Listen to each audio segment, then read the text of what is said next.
아니, 하태경이나. 아니, 그게 놀리는 건데, 걔네들은. 유재일이나.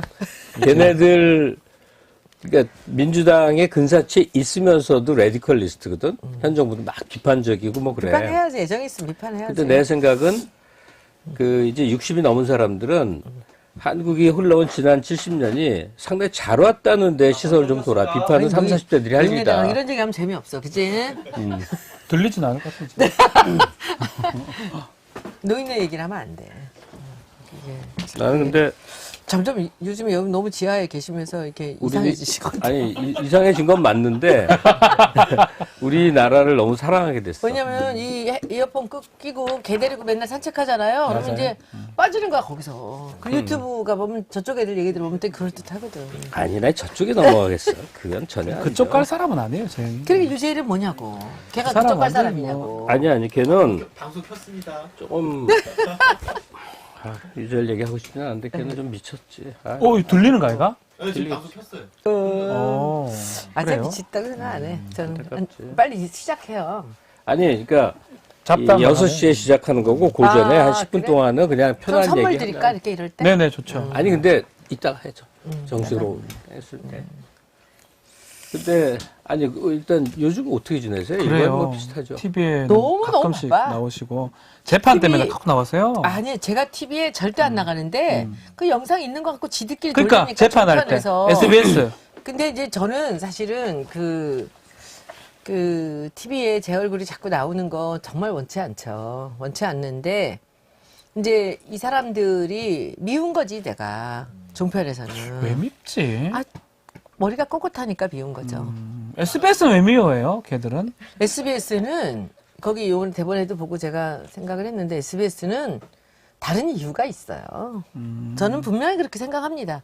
제가 증거를 잡으려는 노력도 하지 않았고 증거를 아직 잡지 못했지만은 SBS가 저를 치고 말도 안 되는 얘기로 나온 데는 조금만 키웁시다. 이유가 있어요. 제가 화가 납니다. 내가 그건 이유가 들어보는 있어요. 거니까. 그래서 그것은 돌려요. 이거는 이제 이만 세월이 돌려도 지나면서 좀 이제 가까이, 그게 조금 이쪽으로. 나올 거예요. 그래서 근데 그리고 꼭 그건지 몰라도 방송 전략상요. 미운 표적을 만들면 시청률이나 그러니까. 이청률이 확 올라갑니다. 제가 나와야 이제 올라간다니까. 일부러 나온다니까요. 그러니까. 자료화면에. 그렇지 괜히. 자료화면 막 못된 표정으로 나와요. 그렇지. 또 하필이면 또. 아, 나 요새 전국 다녀보면 실물이 훨씬 난데 TV는 왜 그렇게 나오죠? SBS는 못된 표정만 여러분들 다 그렇게 생각 안 해요? 나와요. 그쵸? 참 특이하죠. 예. 나 그 소리를 너무 많이 들어서 저는 방송을 안 보니까 내가 안 모르잖아. 보여서 그래. 근데 방향을 제가 좀 내려가는 보기에는 아마 것도 SBS는 이번에 제 사태로 인해서 시청률 엄청나게 전체적으로 떨어졌을 거예요. 진보들이 다 탈락을 했으니까 안 이탈을 믿죠, 해버리니까 볼 것도 없고 재미도 없고 그리고 네. 이제 보통 드라마나 방송 같은 것들이 비슷비슷하잖아요. 그럴 때 이제 어디를 선택하냐 했을 때 이제는 다 MBC를 선택하는 거지. 차라리 MBC가 낫다 이렇게 생각하죠. 예. 같이 차라리가 아니라 요즘 MBC 매우 괜찮아. 그러니까 확 올라가고 그렇죠. 이제 점점 더 그럴 거예요. 그래서 근데 아니 SBS가 그걸로 간 게 아니라 JTBC의 열혈 시청자층이 MBC로 대거 이동한 것 같더라고. JTBC의 진보들이 다 빠져나갔고. 예. 저희 TBC도 좀 쭉 뉴스룸도 빠졌어. 그렇고 예. 쭉 빠졌어. 네. 이번에 조국 우리 하면서 MBC 편이시 MBC 아니요 MBC 저 그만뒀어요. MBC 오게 됩니다. 요새 괜찮을 때가 예, 저 라디오 잘렸기 때문에 그치. 이제 뭐 크게 걱정 없이 다시 예. 가실 수도 있을 것 아닙니다, 같은데. 아닙니다. 저는 네. 이 시대에 정말 아닌데. 이 시사 평론가 아 저는 진행보다는 그냥 패널이 편한 것 같아요. 진행은 너무 힘듭니다. 그렇죠. 예. 그러니까 부담스러울 것 같아요. 근데 우리 박지훈 변호사님은 시사 평론가 유머와 개그 모드와 욕설이 난무한 욕설은 여기서는 안 합니다. 아니, 여기 다른 절대 안 합니다. 다른 데서 제가 큰일 듣는다고. 납니다. 그러니까 이 욕설까지 이 네 박자를 다 갖춘 정말 비교할 사람이 없는 최고의 그 시사 평론가. 아 진짜 나 SBS 욕 좀 하고 싶은데 지금 기분이 좀 그런데. 지금 나중에 우리 SBS. 아 근데 욕할 것도 없고요. 네. 제가 혼내겠습니다. 네, 재판으로서. 네, 예. 걱정하지 마세요. 네. 제가 혼내겠습니다.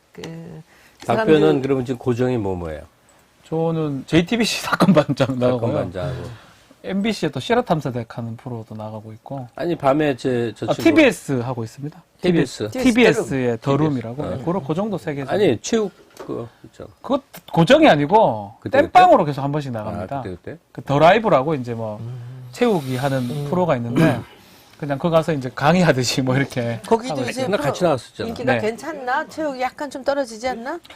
조금 올랐다고 하는데 뭐 모르겠습니다. 올랐어요? 아직까지는. 예. 네. 체육 또 체육 시대로 또 강점이 있고 요새 강선범이 뜨더라고. 강성범이 요새 재밌습니다. 잘해요. 예. 예. 잘하고 있어요. 이제 자리가 잡아가고. 언제 한번 강성범 한번 부르죠. 아, 그럼. 혼자서 떠벌떠벌거리고 좋은데. 아니 김재동 때 너무 안 나와서 그 PD가 고민하더라고. 근데 체육으로 해서 조금 많이 만회가 됐던 모양이더라고. 조금 된 것 같습니다. 근데 그 시간대 뭐길래 그렇게 그 뉴스가 안 뜨지? 계속 그 시간에 뭐가 하냐면 그 드라마가 좀 재밌는 게 있어요. 동백꽃 필 무렵도 있고. 몇 시? 그게 10시부터 11시인데 사람들이 여운이 있어가지고 정치를 안 봅니다. 드라마를 보고 막 공효진을 봤는데 뭐라고 정치 체육 같은 걸 봅니까? 이런 느낌입니다. 예. 그렇구나. 자유한국당 의원들 나와가지고 딱 빤빤한 소리 하고 있는데 뭐 알아보겠습니까? 드라마 여파가 크다고 저는 얘기를 들었습니다. 그래 종료가 됐기 때문에 정상적으로 이제 저녁 프로들이 돌아가지 않을까라는 PD 작가들의 소박한 소망들이 있더라고요. 다음번 또 드라마가 더 재밌으면 또. 그러면 뭐 망하는 거죠. 그런데 10시, 11시는 옛날에 10시에 하던 드라마들이 이제 11시로 많이 넘어갔거든요. 네네, 맞아요. 근데 그것이 이제 토일 드라마가 되면서 또 더 그렇게 되고 맞아요, 하는데 맞아요. 결국은 그 드라마를 상대로 싸우면 안 돼요. 그리고 이제 유튜브에서는 금요일날 10시를 다 피하잖아요. 네. 그 다스베이다가 업로드 되는 시간이거든. 그리고 오전에도 이제 김어준을 이기기가 많이 어렵기 때문에 그 시간 또 피하고. 그래서 이제 제가 니치 마켓을 찾아서 우리 손혜원 TV의 몇 시죠? 정호. 아, 12시입니까? 밥을 안 먹고 한다는 거 아닙니까, 이야. 제가? 낮 12시에 난 12 정오에 만나는 손혜원 인사이트. 어느 날 무슨 일? 매일. 데일리로? 와, 세다. 근데 와, 매일은 그게 안 가능한가? 하는데 제가 일주일에 지금 4번에서 5번 정도를 우와. 하는데 제가 봤어요. 그 제 유튜브에 이제 분석을 쭉 해보니까 제가 다른 사람들보다 머무는 시간이 길어요. 15분을 머물더라고요. 제 유튜브에. 그래서 내가 15분짜리로 정오에 해야 되겠다고 마음을 먹고 이제 점심시간에 이 12시에서 12시 30분 사이에 15분짜리 될 수 있으면 앞으로는 이제 정오에 하려고 그래. 와, 땡 하면 하려고. 그러면 그때는 경쟁자가 없어요. 음. 그럼 사람들이 밥 먹으면서 볼 수가 있잖아요. 좋네요. 근데 보통 평균적으로 실시간에 그 시청률이 보통 뭐 1000명 이상씩 계속 나오니까 그리고는 바로 이제 내용에 따라 좀 달라요. 근데 내가 깜짝 놀라는 게 정치 이야기를 해야지만 이게 그렇죠. 올라가요. 문화 얘기하면 안 올라가서 요즘에는 제가 문화 이야기로 올리는 방법을 이제 생각을 하고 있어요. 어떻게 된 문화 얘기하면 진짜 사람들 안 보던데요. 이제 제가 좀 이 여러 가지를 이제 몸을 실어서 던져서 아. 하는 거지. 말하자면 이제 제가 뭘 잘못 가짜 자기장을 샀다 했더니 그 26,000원 넘어가고 있어 지금. 가짜 자기회상을 그럼 밑에 댓글에 그래 손혜원 같이 똑똑한 척하는 사람이 어떻게 그런데 속아? 뭐 이런 거 나오잖아. 이런 얘기. 그래서 사람들이 제가 뭐 유튜브에 이제 특성은 뭐냐면 내가 하고 싶은 얘기를 하면 안 돼요. 듣고 싶은 얘기를 해줘야 듣고 싶은 되거든. 얘기. 나는 그래도 웬만큼 알아듣기 때문에 이게 영어로 하는 이제 유튜브 방송을 좀 많이 보게 돼. 네. 그럼 댓글을 보면 묘한 공통점이 있다. 한글로 쓰이는 댓글과 영어로 쓰이는 댓글이 뭐가 탁 다르냐면 그 영상을 보고서 예, 그 외국 애들이 영어로 쓸 때는 맞습니다. 자기한테 인상 깊고 재미있거나 흥미로운 걸 써. 근데 한글 동영상은 되게 찝어낼 공격할 거리를 써. 거의 다. 반대네요. 뭐가 재미없거나 뭐가 문제가 있거나 뭐가 싫거나 그렇지. 이게 굉장히 공격적이야. 한글 댓글은. 그러니까 한국인들은 뭔가를 집어내서 뭔가 비판하고 뭐라고 해야 된다고 생각하는 게 있는 것 같아. 근데 하여튼 영어 댓글은 거의 대부분은 난 저 모습이 너무 좋았어. 저 말 뭐 너무 인상적이었어. 이게 좀 기질 차이가 보여요. 안 캐도 그런 거 영어 댓글도 저도 뭐 가끔씩 영어를 막 길게 해석은 못하지만 칭찬들이 많아요 대부분. 거의 근데 자기가 좋았던 걸 쓰는 예, 거야. 엑셀런트 하고 뭐가 좋았다, 이 방송 좋았다 이런데 한글 댓글은 우리는 진짜 싫은 거. 욕만 하죠. 씹을 거. 1분 남았습니다. 그 참 사람들이 이상한 네. 특성이 왜 있어. 한국 사람들이 이렇게 사람 약점을 얘기하고 불편한 걸 얘기하고 그러면 외국 사람들이 깜짝깜짝 놀라잖아요. 그런 얘기 못 한다는 거지. 맞아요, 그 맞아요. 사람들은. 야 오늘 그럼 콜라보 방송이 되는 건가요? 콜라보가 손혜원 아니고 TV 왜 나오는 왔는지를 내가 좀 이따 얘기할게. 기다려봐요. 방송이- 손혜원 때문에 도시재생이 멈췄다고 얘기하셨어요? 갑 선생님? 뭐가요? 어디서 손혜원 때문에 도시재생이 멈췄다고 얘기했어요? 아니 킬빌이래요. 손혜원 때문에 도시 재생이 멈췄다며 김갑수 씨? 그 반대를 얘기했을 텐데 제가 하나 좀 미쳤는 게 뭐가 있냐면 다른 김갑수가 있는 거예요. 그 탤런트 TV. 김갑수. 아니. 아, 이름, 예. 그 통진당 이론가라고 예, 하시는 맞아요. 분이고 예. 그 개인적으로는 난 본 적은 없는데 굉장히 인격적으로 괜찮은 분이래. 근데 시각이 매우 공격적인데 맞아. 예컨대 뭐 이런 문제가 생기지 않으면 조국 뭐 손혜원 뭐 이런 이재명은 지지하더라. 막 이렇게 막 공격을 해. 근데 많은 경우에 그 사람이 한 말이 김갑수가 한 트위터에 걸로. 옮겨지고 이름만 있으니까 그게 내가 되더만. 아. 근데 그런 지가 지금 굉장히 오랜 세월이에요.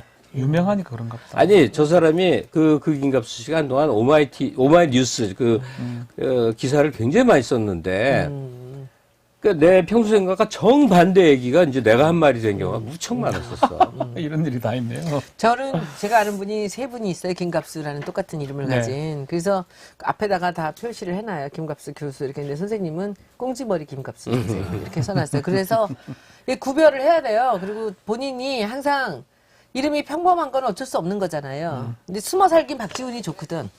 저도 변호사 10명 됩니다. 그러니까 예, 숨어 살긴 좋아요. 근데 두드러져서 정치가가 되거나 이렇게 하려면은 변별력을 갖고 나오려고 그러면은 이 평이한 이름들이 굉장히 불리합니다. 그런 의미에서 손혜원 이름 저는 참 괜찮아요. 좋네요. 이름은 그냥 많은데 손씨가 붙어서 조금은 다르게 저도 그러면 보이죠. 개명을 만약에 국회의원 하려 그러면 박당선 이런 걸로 해야 되겠네요. 아니야. 나중에 따로 자문을. 농담이죠. 시간 얼마큼 남았어요? 자, 방송 시작하겠습니다. 아유. 자, 타이틀.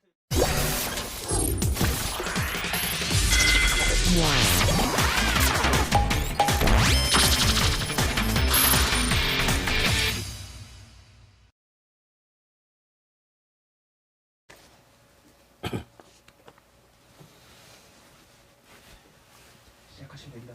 시작. 네, 최고의 고수들이 늘어놓는 수다 온라인 정책 시사 저널 최고수다 김갑수입니다. 자, 또 한 주일 지나서 여러분들 만납니다. 한 10분이나 20분 전에 이 사이트를 먼저 열어놓고 여러분들 맞이하는데 오늘 먼저 많이들 오셨네요. 예. 누가 오나 보다. 예. 야, 세다. 자, 오늘 할 얘기는 이겁니다. 그래요? 뭐 600 이미 갖고 안 되지. 국회에서 1000 넘어야지. 선거법 개정 때문에 막 시끌시끌 하잖아요. 근데 그 내용으로 들어가 보면 결국은 선거제도 개혁의 뒷배경에 지방 활성화라는 것도 분명히 깔려 있다고 생각이 들어요.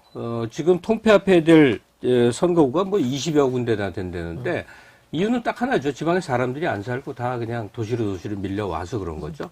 도시로 밀려와도 괜찮은데 수도권으로 와버리니 이거 큰일 난 거죠. 사람이 살아야 되는데 이걸 어떻게 해야 되돌릴 수 있을까? 문제를 어디서부터 출발해야 될까?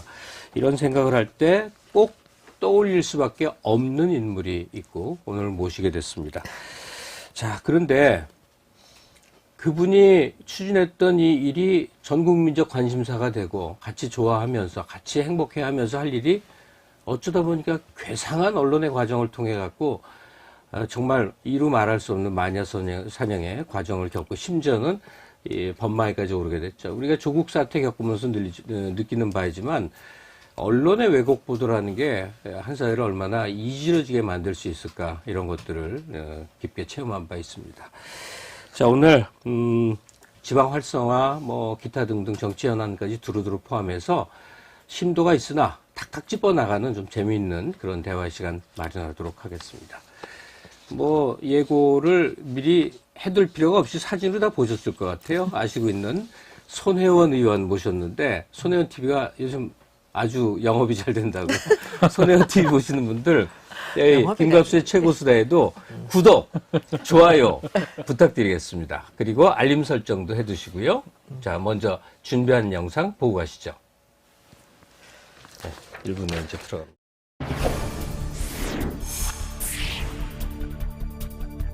주민들은 환경, 건강, 안전, 문화, 그리고 매력이 확보된 사람 중심의 도시를 요구합니다.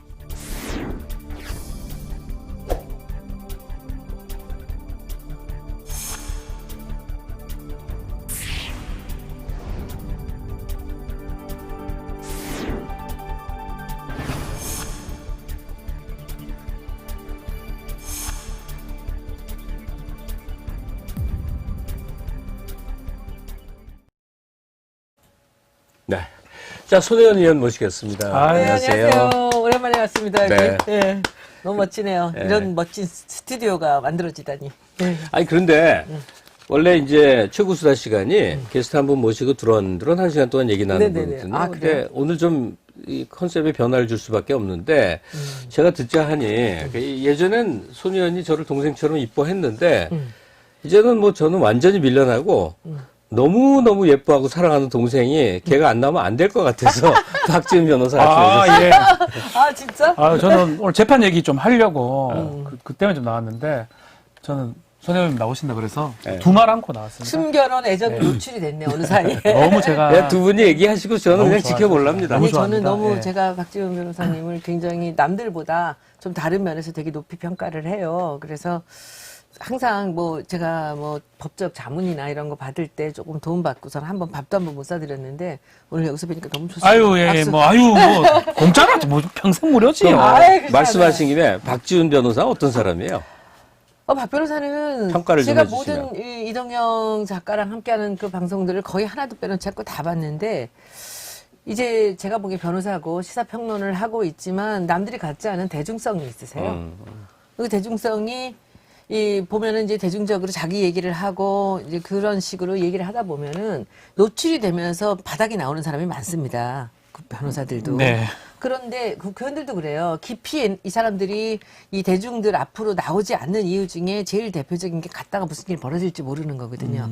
그런데 이제 저는 박지훈 변호사님은 욕하시는 것부터 들었거든요. 아유, 팟캐스트에서. 한번 해보시죠. 안 돼! 안 돼. 근데 아, 그 욕이. 신발끈을 좀. 네, 근데 네. 그 욕이 하나도 쌍스럽지가 않아요. 네. 그리고 제가 그 박지훈 변호사를 쭉 들으면서 느낀 게 굉장히 가정적이에요. 그리고 그냥 무슨 뭐. 가정적이지 않을 도리가 없는 거죠. 아니에요. 어필을 그렇지 해야 뭐 않아. 여기저기 아니야, 그렇지 않아. 그건 선생님 입장이죠.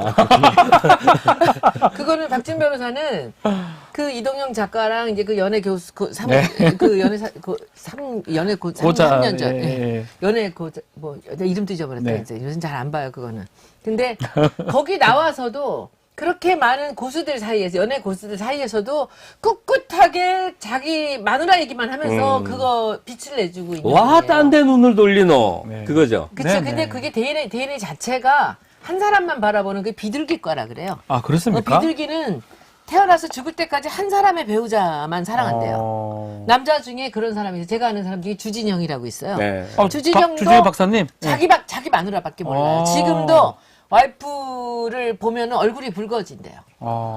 그리고 같이 어디 1박 2일로 여행을 갔는데 부인 뒤를 이렇게 옷을 잡고 이렇게 따라다녀요. 그래서 야 비둘기과다 그랬더니 자기 맞다고. 지금도 자기 부인하고 아침에 차를 마시면서 가슴이 떨린대요. 아, 징그럽다.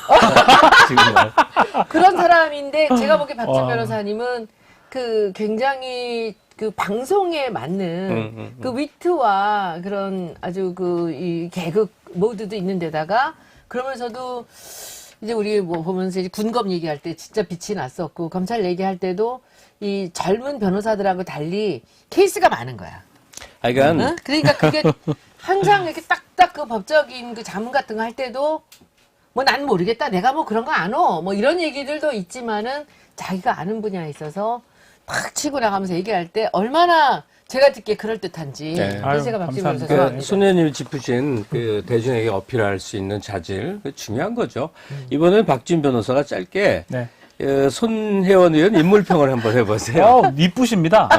외모 아니고. 인물. 저는 사실은 예전에 기억을 못 하시겠지만 제가 첫 방송이 이제 베란다 쇼라고 컬투의 베란다 쇼라고 예전에 한 2013년 그 무렵에 했던 적이 국회의원 되기 있습니다. 훨씬 전에 그때 이제 나오셨어요. 나오셔가지고 뭐 이름 뭐 브랜드 얘기했었죠. 브랜드 얘기하면서 그때 제가 너무 좋아서 말을 잘 기억을 못 하시더라고요. 근데 사실은 이 말을 참 조금 안 맞을 수 있는데 너무 고급진 분이라고 할까요? 고급진데 그 고급이 저 하늘의 고급이 아니고 저랑 대화할 수 있는 고급진 사람. 땅에 그런 느낌 딱 들어요. 이런 머플러 어디 갔습니까? 비싼 머플러. 이 비싼 비싼 이 싼 거 같은데 우리 손 의원이 하시면 비싸 보여요. 이 옷은 비쌉니까? 쌉니까? 비싸요. 아 비싸요. 이건 비싸군요. 싸요. 그러니까 그런 싼데 느낌이에요. 얘는 비싸. 아니 근데 저는 박지훈 그게 너무 좋아요. 변호사 얘기가 뜬금없는 게 아니고 저도 이제 손혜원을 처음에 뵌 자리가 기억이 나는데 네. 어디냐면 지금 다스베이다가 있기 전에 이 파파이즈라는 프로를 했었어요. 맞아, 김어준 맞아. 씨가 하는 예. 거였지. 근데 그날 같은 게스트였던 거지. 한 날에 다른 시간대. 그러다 그냥 무대에서 같이 만나게 됐는데 김어준 씨가 뜬금없이 물어보는 거야. 손혜원은 어때요? 그런데 나도 모르게 툭 나온 말이 이쁘잖아요. 그랬거든. 이쁘게 뭐가 이쁘게. 근데 국회의원 서열로 매기면 거의 탑. 그게 아, 그렇지 않아. 그게 한 6, 7년 전인 그건 것 아니고, 같은데. 맞아요. 아직 7년 아니고 한 맞아요. 5년 전. 5년 근데 전. 이쁘다지 않고 그렇게 얘기 안 했어요. 이쁘잖아요. 아니야, 그렇게 그랬는데. 얘기 안 했어. 고급스럽다. 생각 안, 아니야, 고급스럽다. 나는 너무 기억이 나. 저분 어떻게 이렇게 방송에서 저런 얘기를 하지? 섹시하다 그랬어요. 섹시하다 그랬나? 예. 어디게 뭐가 됐어? 이거 여쭤보면 아니, 어떤 섹시하다가 좋아요, 이쁘다가 좋아요. 둘 다 별로 불편해. 에이, 섹시하다가 좋으시다. 근데 보니까 그때 왜 그러냐 했더니 그 설명을 이렇게 했어요. 와. 그 카리스마가 가장 섹시한 거라는 얘기를 했어요. 그래서 제가 깜짝 놀라 저 사람 누구지? 대단하시다. 그 홍보위원장 시절이었어요. 그래서 그때 대단하시다. 그 얘기를 제가 들었는데 사실 외국 사람들이 섹시하다고 하는 말은 익숙하게 우리가 받아들일 수가 있는데 한국 사람들이 섹시하다는 거는 약간 불편하잖아요. 우리 한국적인 정서로는. 예, 근데 그래서 확 끌린다는 의미를 섹시하다고 그렇죠. 표현하는 예. 건데 그거를 우리는 좀 이상하게 해석하는 경우가 많지. 야, 대단하십니다. 섹시하다 이런 표현을 할 수가 그러니까. 있죠. 아. 그러니까 제가 너무 놀라가지고 그때 그랬어요. 하여튼 그런 과거가 있는데 그 손혜원 TV 지금 개설해서 한 13, 14만 정도 올라갔죠. 엄청납니다. 빨리 올라가고 있어요. 최고 수단은 지금 아직 5만이 안 되잖아요. 이제 5만 간다 한데 아. 그 손혜원 의원만의 흡인력이 있어. 그 시간을 그 손혜원 의원의 말을 함께하는 시간 동안 사람들이 느끼는 어떤 후련함, 카타르시스라고 그러더라고요. 뭐가 있는 것 같아. 아니 근데 그게 이제 선생님 이런 거예요. 제가 디자인을 전공했잖아요. 디자인을 전공했고 그리고 제가 디자인하고 전혀 관계없이 2006년부터 우리나라 전통 문화를 이렇게 수호하는 일을 돈 벌어서 거기다 다 갖다 쓰면서 했죠. 그리고 이제 제가 살아오면서 무슨 패션이라든지 이런 거는 제 생활이었고 또 우리 브랜드도 제가 이 옷 브랜드 이런 것들도 굉장히 많이 만들었습니다. 그리고 화장품을 우리 회사에서 제일 많이 하는 회사예요. 유명한 화장품을. 그러다 보니까 세상의 이렇게 흐름을 제가 캐치하지 못하고 있으면 브랜드를 만드는 사람으로서 힘이 없거든요. 그러니까 상식적으로 이렇게 세상이 흐르는 것을 굉장히 정확하게 요점을 제가 알고 있었다는 것, 그리고 디자이너라는 것, 그리고 제가 브랜드 전문가인데 전통 문화를 알고 있잖아요. 네. 그렇죠. 그러니까 이 컨텐츠가 한 3-4가지 컨텐츠가 다양하게 물려 들어가는 거예요. 이러니까 사람들한테 이 정치 얘기 아니고도 유튜브에서 함께 나눌 얘기가 있는 거죠. 근데 그들이 저를 보기에는 그 정치가인데 뭐 저렇게 많이 알아? 맞아, 디자인 전문가지. 아, 저 사람이 이런 브랜드를 만들었어? 뭐 이렇게 가니까 제가 딱 보고 아, 그러면 짧게 15분으로 내가 브랜드 얘기를 해야 되겠다. 근데 그게 거기서 폭발을 했어요. 처음에. 그 다음에는 이제 우리 김성애 보좌관이 나가서 출마를 준비하고 있으면서 둘이 많이 했었거든요. 네. 그 옛날에 제가 검찰 알바, 정치 알바, 이게 경제 알바를 했잖아요. 예전에, 2년 전에. 근데 그게 지금 와서 다시 재생이 되면서 굉장히 인기를 끌고 있는데 조회수가 엄청나요, 그게. 엄청나죠. 그게 무슨 성지끌 같이 된 거예요, 검찰 알바는. 검찰 개혁하고 그걸 보면 다 2년 전에. 그 최강욱 변호사 했던 말이 다 예언같이 돼버렸어요. 나도 그거 다 와, 다 놀랍더라고요. 들었었는데. 근데 저도 보면 그거를 놀랍더라고요. 제가 기획을 해서 만들었잖아요. 이 사람으로 하여금 이 얘기를 하게끔 제가 옆에서 했고, 근데 그게 시기적으로 이런 게 필요하다고 생각해서 했던 것이고, 이제 그게 맞아 떨어졌는데, 지금은 보면 사람들이 뭐에 관심을 갖고, 뭐에 목말라 하고, 어떤 부분 때문에 이 사람들이 슬퍼하고, 정말 분노하는가를 보면서 이분들을 위로하면서 제 이야기를 하기 시작한 거예요. 아. 근데 그랬더니 저 혼자서 그 손혜원 인사이트라는 것을 시작을 했더니 그때부터 폭발적으로 올라가기 시작했어요.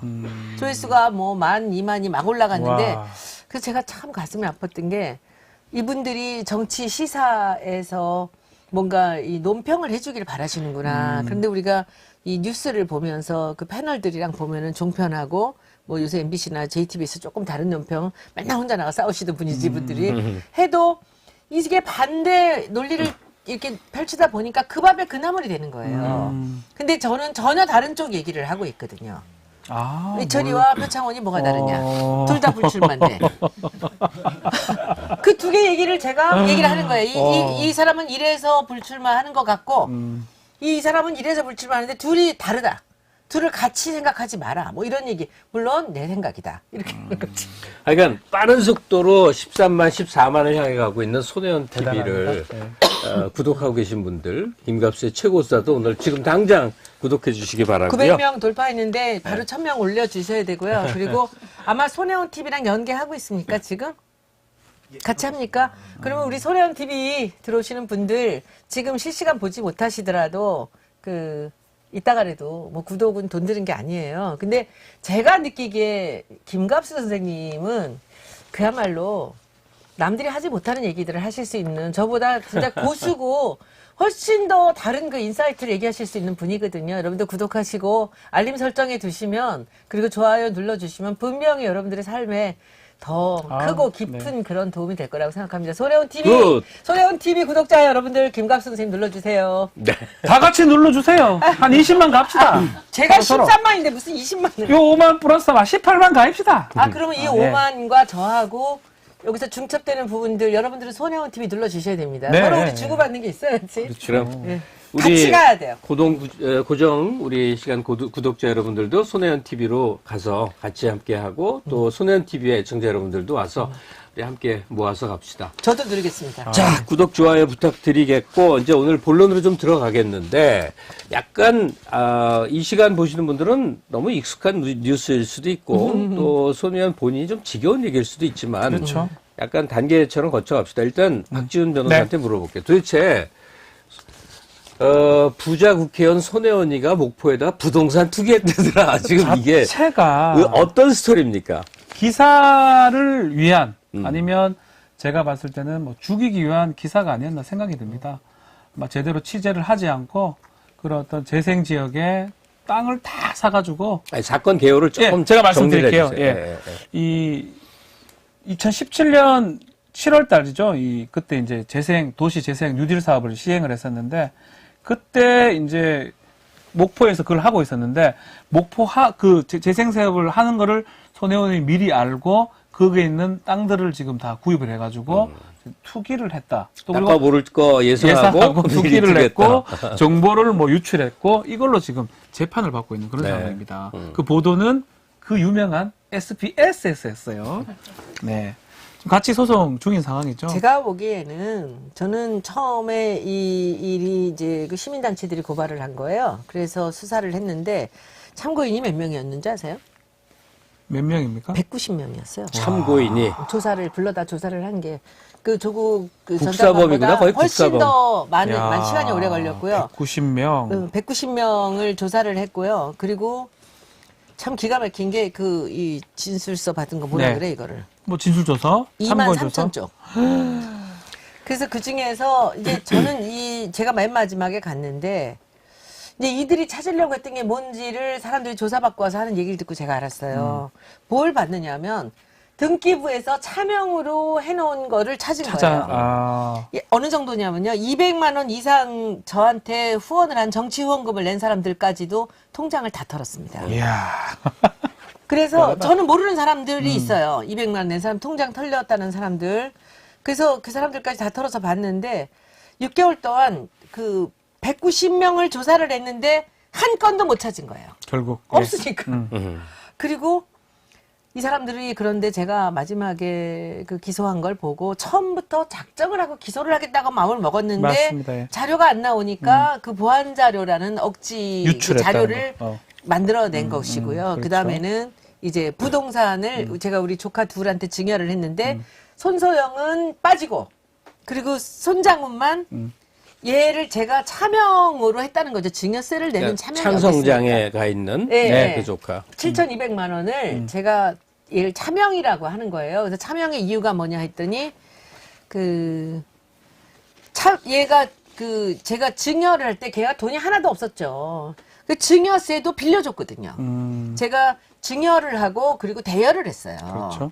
증여를 7,200만 원 대여를 1억을 했는데 1억 900만 원에서 그 증여세를 제가 빌려줬거든요. 그랬더니 증여세를 내줘서 증여를 했다라는 사실은 얘기를 안 하고 증여세를 내줘서 그게 또 문제라는 그게 거죠. 차명이고 그리고 창성장의 영업에 관여를 했다는 거예요. 그걸 검사가 저한테 묻더라고요. 그래서 그 영업이 안 되는 곳에 조카랑 조카 어머니를 내보내고 제가 잘하게끔 맨날 그 카톡방에서 했던 얘기지. 혹시 검사님 거기서 제가 돈 관계 얘기한 거를 보신 적 있습니까?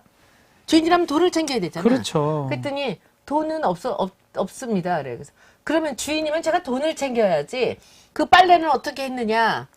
뭐 이걸 맨날 묻는 게 그게 제가 그 영업에 관여한 겁니까? 라고 물었는데 제가 보니까 그 보안 자료가 5월 18일 자료를 사람들이 엮은 거거든. 근데 소영인의 집은 5월 18일 이전이고 그렇죠. 이게 이 뒤니까 이 앞에 건 못 잡고 뒤에 네. 거를 잡은 거죠. 그래서 저는 어쩔 수 없이 기소를 하려고 한 거기 때문에 제가 기소를 당한 거라고 생각하는데 전 지금 사실 여러분들 생각하시는 것보다 훨씬 심플하게 편안하게 사는 게 이게 뭐 지금 길에 가다가 제가 돌뿌리 걸려서 넘어졌어요. 근데 제가 털고 일어났는데 다리도 부러질 수 있고 코가 깨질 수도 있잖아요.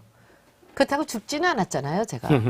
그러면 변호사 비용도 들어가고 제가 시간도 많이 이 일을 당해야 되지만 이건 제가 극복해야 될 일이라는 생각이 드는 거예요, 한편에서는. 그리고 또 하나는 저는 이제 크리스찬으로서 제가 느끼는 게 누군가가 이런 시험을 통해서 나를 연단하는구나라는 느낌도 좀 들어요. 그래서 저는 사실 여러분들이 생각하시는 것만큼 그렇게 스트레스는 없어요. 그리고 이제 재판 3번 했거든요. 네. 3번 했는데 한 3년 갈 거라 그래. 30까지 가면. 네, 네. 당연히 가겠죠. 네. 그럼 3년 지네들이 뭐 걔네들이 해도 갈 거고 제가 해도 그렇죠. 갈 거고 그러니까 그래서 그냥 편안하게 3심까지 가서 3년 재판할 생각하고 있습니다. 사실은 검찰에서 특수수사거든요. 조국 수사도 마찬가지고 손해율 수사도 마찬가지고 그림을 그려놓고 시작을 해요. 네. 그렇죠. 구속이에요. 기본은 구속이에요. 그리고 아마 차명을 했다고 아마 봤을 거예요. 그러니까 죄인 만들기. 그렇죠. 부동산 실명법 위반을 했을 거라고 생각하고 그런 거죠. SBS 보도만 믿고 100% 생각하고 지들끼리 앉아가지고 야 잡아넣자. 그렇지. 분명히 그랬을 겁니다. 190명이 있는데 없는 거야. 없는 거야. 멘붕이 온 거예요. 검사가 당연히 있다고 생각하고 시작하거든요. 조국도 마찬가지예요. 제가 봤을 때는 조국 구속이 목표였어요, 처음부터. 근데 하다 이제 뭐 정경심이나 구속이 됐지만 목표까지는 못 왔거든요, 지금. 아마 그 과정에서 검사들이 멘붕이 오거든. 검사들은 얘기를 하지만 아무 때쯤 저도 솔직히 자백을 하면 제가 군에 있을 때 군 검사할 때 특전사 수사를 한 적이 있는데 하다가 안 되면 막 상사라도 잡아 넣습니다. 그리고 남재준 진급비리 수사를 최강욱 변호사랑 같이 한 적이 있어요. 남재준 못하면 우리 중령 정도 잡아놨어요. 실패한 거죠, 사실은. 근데 누구라도 찔러야 됩니다. 죄송합니다. 이건 저는 아니, 죄송합니다. 그렇게 생각해요. 그래서 기소를 안 하면 정말 망신당하니까 엉뚱한 걸로 지금 기소를 한 상황이에요. 제가 봤을 때는. 근데 그게 이제 억지죠. 저 사람들이 그 기소로 인해서 아마 개망신을 당할 거예요. 저도 이미 그렇게 생각합니다. 예. 3번째 재판에서도 이제 그런 일이 벌어졌는데 이게 이제 진짜 저 웃기는 게 뭐냐면은 이거 진짜 재밌는 얘기인데 제가 81년도에 결혼을 했어요. 네. 근데 81년도에 결혼했는데 우리 남편이 주식을 투자해가지고 그때 돈을 다 날리고 돈이 600만 원밖에 없더라고. 그래서 전셋집을 하나 얻어가지고 시작을 했어요. 그리고 저도 직장을 다니고 남편이 이제 회계사를 하니까 뭐 돈 잘 벌어서 우리가 돈을 많이 모아가고 있었는데 84년도인가 85년도에 주택 청약 부금을 2개를 들은 거예요. 남편 이름으로. 하나는 부금을 들었고 하나는 적금을 들은 거예요. 네. 그 2개가 어떻게 될게요? 80년에서 90년에 걸치는 동안 적금은요 14년 만에 찾았고요 그냥. 그리고 부금은 만기에 받았는데 그동안 한 번도 주택 청약을 안 했어요. 네. 건드리지 않았네요. 예. 한 번도 안 했어요. 예. 그게 통장에 그 기록에 나와. 그러니까 했다가 떨어진 게 아니라 한 번도 안 했어요. 그것을 한다는 생각조차도 안 해봤어요. 그런데 더 중요한 거는 제가 90년부터 2002년까지 강남 압구정동의 사무실에 임대 사무실을 쓰고 있었어요. 그러면 세상이 동향이 강남으로 몰려드는 사람이라든지 아파트가 세워지고 하는 그 현장의 중심에 있었는데 제가 하나도 안 했다니까. 거기 살면 자꾸 유혹을 받죠. 이거 유혹 사두면 정도가 얼마 아니지. 되는데. 타워팰리스가 분양이 안 돼갖고 친구들이 뭐 7억 얼마에 이렇게 해서 한다 하고 구경 가고 하는데 저는 구경조차 안 갔어요. 저는 강남에 살겠다는 생각이 없었고요. 그거 안 했지. 그러면 제가 또 하나 또 기가 막힌 게 투기는요 DNA가 있어야 돼. 선생님이 그 DNA가 특별한 DNA를 갖고 계시듯이. 그런데 그 DNA 뭐죠? 아, 그거? 그거요? 뭐 있잖아요. 예, 그거. 예. 근데 뭐야? 제가 그래도 돈이 좀 있는 사람인데 잘 벌던 사람인데 주식 투자를 1원도 한 적이 없어요. 지금까지. 관심이 없어요, 저는. 제가 일하는 거 이외에 뭔가 돈을 집어넣어서 거기서 돈을 불려 나온다든지 한 적이 없어요. 그리고 정기 예금으로 돈을 어디 넣어본 적도 없어요. 남편은 했겠지. 저는 그런 적이 없어요. 있는 대로 그냥 그러니까 쓰고 벌어서 쓰고 살았는데 거기다 또 하나 이거는 이제 제가 투기의 DNA가 없다는 말씀이고 그 다음에는 우리 조카 7,200만 원 차병이 있는데 걔가 고등학교 2학년 때부터 제가 미술 공부를 시켜줬는데 걔한테 그 사이에 학비 대주고 기숙학교 보낸 게 매달 돈이 나간 게 그게 7,200이 넘어요. 그럼 세금 낼 필요도 없네. 그리고 그 전에 다른 조카들 일본 유학 보내고 결혼시키고 학비 대고 해줬던 애들이 한 4명의 사례가 더 있어요. 네. 그게 통장 하나에 다 있어요. 30년 동안. 그래서 그거 제가 내려고. 그럼 그거 믿고 그냥 그거 보고 진짜 안 하려고 그렇지요. 하면 생각할 수 있는 거 아닌가요? 이거는 투기를 제가 했다라고 할 수 있는 아무런 근거가 없어요. 전세, 제 생애. 또 하나는 제가 이 차명을 한다는 게 그게 말이 안 되는 거죠. 목포에 7,200만 원짜리 차명을. 그거를 뭘 차명을 합니까? 더럽고로. 아니 그래서 두 가지가 제 말이 안 제목입니다. 돼. 검찰이 건드려도 참 잘못 건드렸구나 그런 생각이 제가 드는데 남자가 수면원 남자가 있다더니 있었으면 차라리- 아마 얘네들이 별건으로 저를 협박했을 거예요. 그거조차 없었어 진짜. 아, 창피하고. 그걸 그건 좀 있었으면 있어야 진짜. 되는 거 아니에요? 그런데 여기 재밌는 얘기 하나 있어. 숙여둔 남자 얘기가 재밌는 게 있어요? 하나 있어. 재밌는 게 있어. 우리 직원이 하나 여기 서울에 있다가 디자이너로 우리 회사 5년 있었고 이제 요리를 하는 친구인데 얘가 이제 제가 보기엔 얘를 우리 소영이가 갔지만 얘를 보내서 창성장이나 네. 이런 쪽 관리를 좀 하게 해줬으면 좋겠다 해서 너 갈래 했더니 얘가 갔어요. 근데 얘가 한 47인가 8인가 나이가 되는데 이혼남이야. 근데 창성장에 그 지배인을 하면서 이제 거기서 굉장히 재미있는 일들을 이렇게 했는데 얘가 이제 중간에 술을 마시고 약간 좀 실수를 한 게 있어서 이제 제가 걔를 거기다가 지배인으로 다른 엄마들한테 제안을 해서 했는데 얘가 사고를 치면 제가 다른 사람들한테 미안하잖아요. 그래서 이제 그 단톡방에 관리방에 들어 있었고 그리고 얘한테 이제 제가 전화를 걸어갖고 달래고 얼르고 하면서 했던 통화가 있어요. 많지도 않고 사고가 났을 때 그 며칠이었어. 네, 그때. 얘를 불러가지고 밤에 무슨 토가 있냐고 둘이 수상하다고 본 거야. 그런데 얘가 목포 가서 여자친구가 계속 있는 애예요. 그러니까 여자친구랑 막 그 달콤한 얘기들을 주고받는 게 있었겠지. 저는 알지도 못하고 네. 알고 싶지도 않고. 근데 걔가 그렇게 여자들하고 이런 얘기들을 많이 하는데 저하고 야밤에 11시부터 1시까지 통화를 한 거야. 이야. 그래서 마지막에 기소하기 며칠 전에 이야. 얘를 2번째 불렀는데 얘가 안 갔어요. 맨날 똑같은 거 물어본다고 안 간다고 던지고 나왔는데 얘를 찾아와가지고 네. 마지막까지 저하고 무슨 얘기를 무슨 야밤에 관계 아닌가? 남녀가 무슨 얘기를 야, 우리 또 재판 할 때 안 되면 그거 합니다. 그쵸? 안 되면 남녀 문제가 가장 좋거든요. 요거는 봐줄 테니까 뇌물 그렇지. 먹은 걸로 합시다. 그치. 이렇게 가는데. 그러니까 근데- 그걸 잡으려고 해봤는데 네. 그거조차 없는 거야. 국가 권력이라는 게 난 경중이라는 게 있다고 생각하거든요. 그렇죠. 더 중요한 것과 덜 중요한 게 분명히 하이라키가 있는 건데 어제 오늘도 굉장히 기가 막힌 게 그 뉴스를 이렇게 다운받아 보거든요. 그러면 최근 뉴스 중에 저는 가장 중대하다고 생각하는 게 지금 부산에서 열리고 있는 이 우리 정부 한국하고 그렇죠. 아세안 그러니까, 9개국 그러니까 간의 기사가 너무 안 신남방 나오지. 정책 아세안 회의예요. 왜냐면 우리가 이마이너스 하는데 지난 20여 년 동안 중국 파먹고 왔거든. 근데 중국은 이제 끝물이야. 빨리 빠져나와야 돼. 그렇죠. 그 다음 출구가 아세안이거든. 6억 명이라니까요. 예, 동아시아에서 동남아에서 뭔가를 해서 이제 살 길이 열려.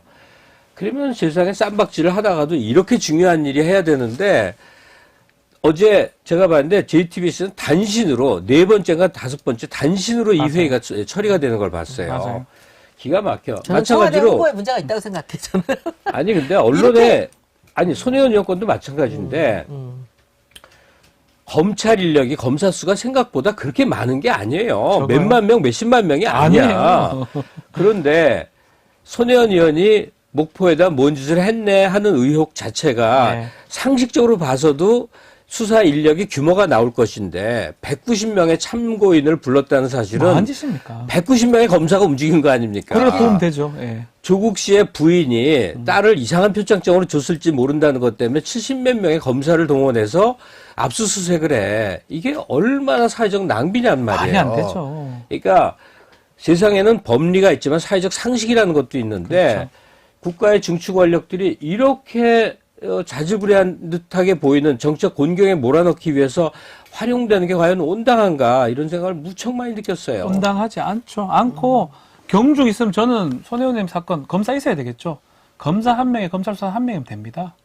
그 그걸로 정도 끝날 사안이었어야 사건이고 맞는 조국 수사도 한 서너 명 한부에서 정도 하면 돼요. 서너 명이 할 게 뭐 있어. 그런 정도의 사건을 수백 명, 수십 명이 달라서 수백 번, 수십 번 그것도 압수수색을 한 몇 달 거잖아요. 동안. 몇 달 동안 나라를 들었다 놨다. 안 나오고 있는 거를 일본하고 갖고 경제 대전이 벌어졌는데도 아, 내 뉴스는 말이요. 전부 그쪽으로 가 저는 있고. 5개월 반을 했어요. 뭐 하는 짓입니까 이게? 그런데 더 웃기는 건 뭔지 아세요? SBS에서 그 난리를 친 게 내용이 뭔지 아세요? 기억나세요, 여러분들?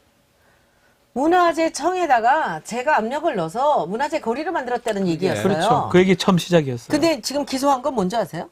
딴 거죠. 정보 아니, 보안- 도시재생이야, 국토부야. 딴 거야, 딴 거. 예. 그런데 그 문화재청 제가 하도 이상해가지고 제가 마지막으로 이제 190번째로 제가 불려간 거죠. 그래서 이 질문을 하는데 이상해. 그래서 왜 문화재청과 문화부 얘기는 묻지 않으십니까? 내가 물었더니 검사가 픽 웃으면서 민망해서 물을 게 없더군요. 이러더라고요. 기사 그러면 자체 잘못된 거잖아요. SBS가 그 난리를 친 그 문화재청이 어디로 간 거예요?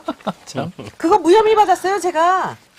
무혐의 됐어요, 그거는. 그리고 민사소송에서 이겼지 않습니까? 그거는 이제 그 민사소송을 이겼다라고 볼 수는 없고, 그 정정보도에 대해서 근데 이겼는데 안 해. 제대로 하지도 않고 있어요. 거기서 이제 항소를 했어. 그러니까 이 검찰에 이 난리치는 거 그걸 받아서 언론이 허위보도 포함해서 과장 부풀려 갖고 한 시기가 시끄러워지는 게 네.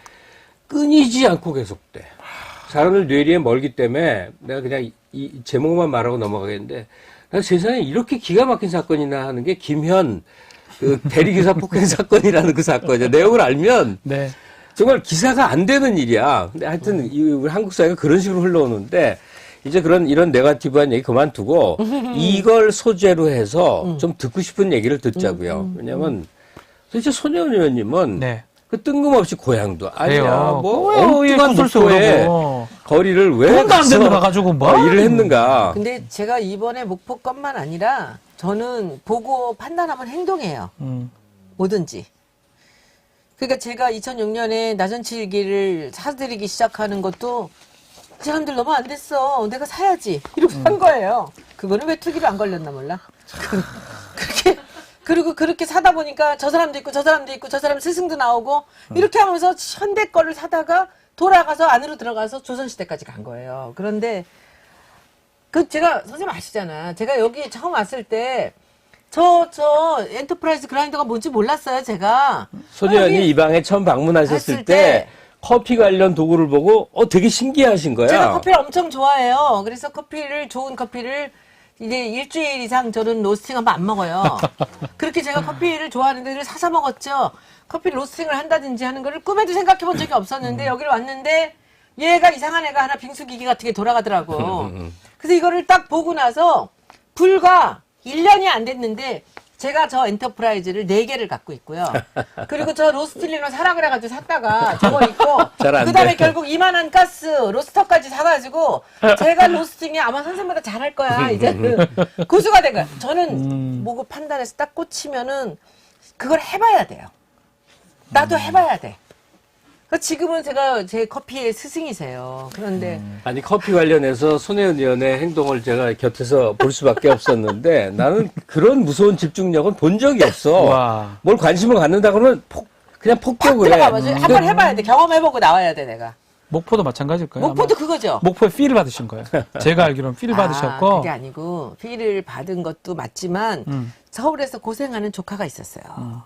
경리단에서 그야말로 그 경리단이 점점 떨어지는데 거기서 그야말로 집세와 이 가게세 때문에 스트레스를 받으면서 밤에 수면제가 없으면 잠을 못 자는 조카딸이 있었는데 제가 조카들이 좀 어려운 집안의 조카들을 조금씩 도와줬어요. 그래서 결정적으로 얘네들이 인생을 사는데 인생의 길을 조금 더 나은 길로 가게끔 도와준 애들이 한 3명 정도가 있었어요. 근데 걔네 언니는 제가 보기엔 그 요리에 재능이 있어서 일본에 보내서 요리사를 만들어서 거기 옆에 이자카야를 하나 만들어줬거든요. 네. 지금 잘하고 있는데 그 동생인데 얘는 배우예요. 배우인데 그렇게 잘 나가는 배우는 아니지만 얘는 자기 직업이 배우라고 투철한 사명의식을 갖고 있어요. 근데 거기서 와인 가게를 하면서 연기를 하는데 너무 어려워지는 거야. 얘가. 그래서 이제 정신과를 다니고 수면 접시 잠을 못 자고 한다는 걸 알고 있었어요. 근데 그 목포에 그 집을 딱 보는 순간 아, 줘야 되겠다. 얘를 이걸 아. 사주면 얼마냐고 그랬더니 8,400만 원이래요. 이게 사주면 소영이가 와서 여기 내려오면 그 자기 있는 돈 권리금이랑 뭐 집세 있는 걸로 들고 와오면 내가 조금만 도와주면 할 수 있겠다. 전화를 그 자리에서 걸었어요, 제가. 걸어서 고모 너 목포 올래? 고모 왜 목포는 왜? 그게 이제 페이스북에 다 나와 2017년에. 아, 오늘 저도 알죠. 그랬는데 얘가 너 돈 얼마 있니? 했더니 자기 얼마 얼마 있다. 그래서 그럼 고모가 도와줄게. 가자 할 때 그 자리에 전화를 오겠다고 해서 결정한 거예요, 제가. 검사가 이걸 어떻게 알아? 모르지. 검사가 이 마음을 어떻게 알아? 지네가 다 봤어. 안 돼. 페이스북 다 봤는데. 욕은 안 합니다, 제가. 아, 그리고 소영이도 걔도 조사 다행히 받았다고. 조사 몇 번 받았을 거 아니에요. 조사 받았는데 얘도 이제 뭐 난리를 친 거지. 아니라고 우리 고모를 당신들이 어떻게 알고 이러냐고 막 따지고 했는데 그러니까 이제 걔는 증여세를 자기 있는 돈으로 낸 거예요. 몇백만 원을. 근데 네. 그렇게 됐는데 제가 그렇게 한 것을 그 과정을 다 알고 있어요, 검사들이. 알고 그렇게 한 거라니까. 아유, 속상해라, 그게 속상해라, 웃기는 거지. 속상해라. 지금 손 의원님이 이제 목포에 연고를 갖게 된 계기를 말씀하셨는데 저는 사실 그거에 이제 뭐 맥락이라고 그럴까 여기에 대해서 상당히 좀 감동을 한 게 있어서 네. 한 두 단어로 이제 정리를 하자면 근대문화유산이라는 것과 도시재생 이 두 가지에 있어서 이 목포는 굉장히 큰 상징성을 갖는 것 같아. 우리 돈에 보면 참 세종대왕 율곡이 뭐 이렇게 나오잖아요. 근데 사실은 현재 우리 삶에 가장 가까운 존재는 근대 인물들이거든. 그렇죠. 근데죠. 그러니까 역사 유적하면 왜 조선조 왕궁이나 고구려 터만 따지고 앉았느냐. 최근 100년 동안 현재 한국을 만들어 놓은 과정의 모습도 중요하지 않냐. 맞습니다. 근대문화유산이라는 게 우리한테는 비껴갈 수 없는 게 일제강점기에 네. 각종 흔적들이란 말이죠. 그걸 우리가 지금 바라보면 우리는 통쾌하게 볼 수 있거든요. 그러니까 그런 것들을 살리자 하는 것과 없애면 안 되죠. 또 하나가 이제 도시재생인데 어디나 신도심을 만들어서 화려하게 만들어 놨는데 구도심은 완전 폐허가 돼버린 없어지는 거야. 거죠. 없어지는 거예요. 네. 구도심은 구도심대로 살 길을 찾아서 약간 냄새가 나는데 그 냄새가 정겹고 다른 향취. 아니 그 번쩍번쩍 지역의 새로운 것과 역사잖아요. 다른 그러니까. 그런 걸 역사는 살린다. 공존해야 되는 게 맞는 것이고 그래서 선생님 이게 보면 제가 사람들이 좀 오해하는 게 있는데 이제 이 사람들이 지금 요번에 그 두 개의 자료를 보완 자료라고 이제 이 사람들이 이게 늘려가고 해서 5월 18일 했다 그러다는 9월 15일 날의 자료가 있어요.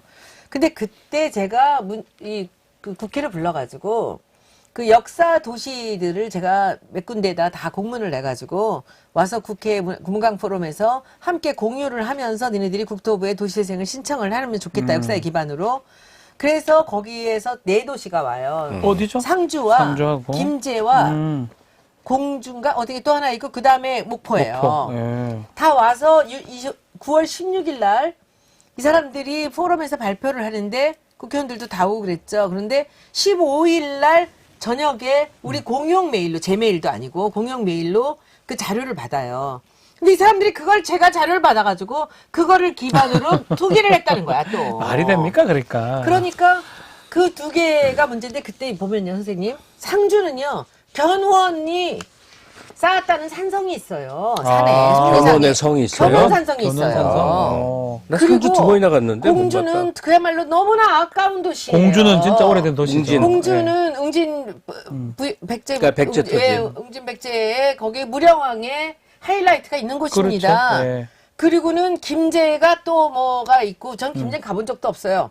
그리고 목포가 근대예요. 다 다른 데의 역사를 아. 갖고 내기를 한 거죠. 그렇죠. 근데 그걸 제가 목포에만 제가 꽂힌 게 아니라 대구에 가도 그 이 큰 길에 있는 그 옛날 그 건물 같은 거 너무나 위대하던데 아무도 들떠보지 않는 거죠. 근데 이제 중요한 건 선생님 여기서 더 중요한 건 뭐냐면 제가 역사에 기반해서 도시재생을 하자라고 하는 이유는 그게 그 지역의 발전에 도움이 된다는 얘기입니다. 관광객을 끌어들이는데 아파트나 뭐 이 흔한 SOC로 만들어지는 그런 현대적인 거 말고 그 지역의 역사에 기반해서 만들어진 것이 그 지역을 가게 만들지 않겠습니까? 관광객 얘기했는데 스토리가 그렇지. 있어야 가지. 5만이었거든요, 이전에. 지금 목포 관광객이 한 10만으로 더 늘었다. 늘었어요. 더 늘었습니까? 더 늘었어요. 그 지역 주민들 반응을 저는 그 MBC, 목포 MBC인가? 가셔야 돼 한번. MBC만 알겠고. 제가 모시고 한번 갈게. 아니 내가 가셔야 돼. 1월 달에 가요.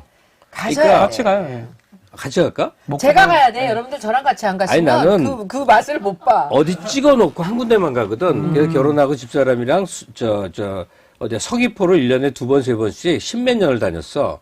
그러다가 제주도가 관광 붐이 불어서 도저히 못 가겠더라고. 그래서 바꾼 데가 여수야. 여수. 예. 근데 여수도 막 계속 지금 가고 너무 많이 그랬는데 가니까 사람. 장범준 노래 때문에 네, 내가 여수만. 민망해졌어. 네. 그래서 강릉으로 바꿨어. 그 강릉을 2달에 한 번씩 다양하지 집사람이랑 않아요. 계속 아. 가거든. 강릉은 다양하지 근데 않아. 골프나 치러 가보니까. 강릉도 이제는 가도 이제 갈 데가 없어. 너무 많이 가서. 목포는요. 그래서 목포를 가기로. 한 달을 있어도 신난다. 매일 다른 밥을 먹을 수 있어요. 그리고 그 지금 요즘에 이제 디저트 집이 하나가 단팥죽 집이 아까 그 조폭 같은 애가 네. 이 동네에 이제 참한 아가씨를 하나 만나가지고 둘이 동업으로 그 단팥죽을 만드는데 걔가 아주 유명한 요리사였거든요. 제가 먹어본 최고의 단팥죽을 해요. 그래서 며칠 전에 제가 여기서 유튜브로 이 15분 동안 광고를 해줬는데 지금 배 이상 매출이 늘고 있대요. 그런데 효과가 있네요. 그날 그 재미있는 거 맛있는 게 너무 많고요. 그리고 목포 진은 이순신 장군이 깃발을 올리던 데입니다. 네? 그러니까 그게 뭐 이제 진이라는 이름이 붙은 데는 전부 다 요새예요. 그렇죠. 근데 포는 항구예요. 진하고 포가 그렇게 다르구나. 네, 포는 좀 네. 큰 규모의 아니 항구고. 포는 항구예요. 항구고 네. 진은 요새고. 진은 요새예요. 군인들이 네, 네. 수군들이 짓고. 한강진역. 그렇죠. 맞아요? 진은 그 요새예요. 전 전략적인 부분이에요. 그러니까 부산에 보면 부산 포가 이쪽이 있고 부산 진이 이쪽이에요. 진은 군사시설이고 그렇지, 군사시설이에요. 포는 무역 상업시설이에요. 맞네. 상업적. 부산진 네. 안쪽에 좀 있는 거 네네네. 보면. 그게 진하고 그렇게 구별이 되는 걸 제가 부산 보면서 알았는데, 그런데 목포는 그런 면에서는 이 사람들이 이 구도심을 버리고 신도시로 가는 바람에 이게 버려져서 이게 아무 가치도 없다고 하느라고 이것이 남아 있었던 건데, 최근에 제가 2017년에 갔을 때 이미 그 모텔들이 그냥 물밀듯이 들어오고 있었어요. 지금도 거기 뭐 문화의 거리니 어쩌니 하는데 거기도 그냥 골목마다 막 6층짜리 7층짜리 모텔이 불을 밝히고 있는데 제가 가면서 딱 스톱됐어요. 다행이다. 예. 그러면서 살아날 겁니다. 그럴 만한 가치가 있는 자, 곳이고요. 이 질문 한번 제가 드려보고 봐야 될 것 같아요. 상임위가 농해수위입니까? 네.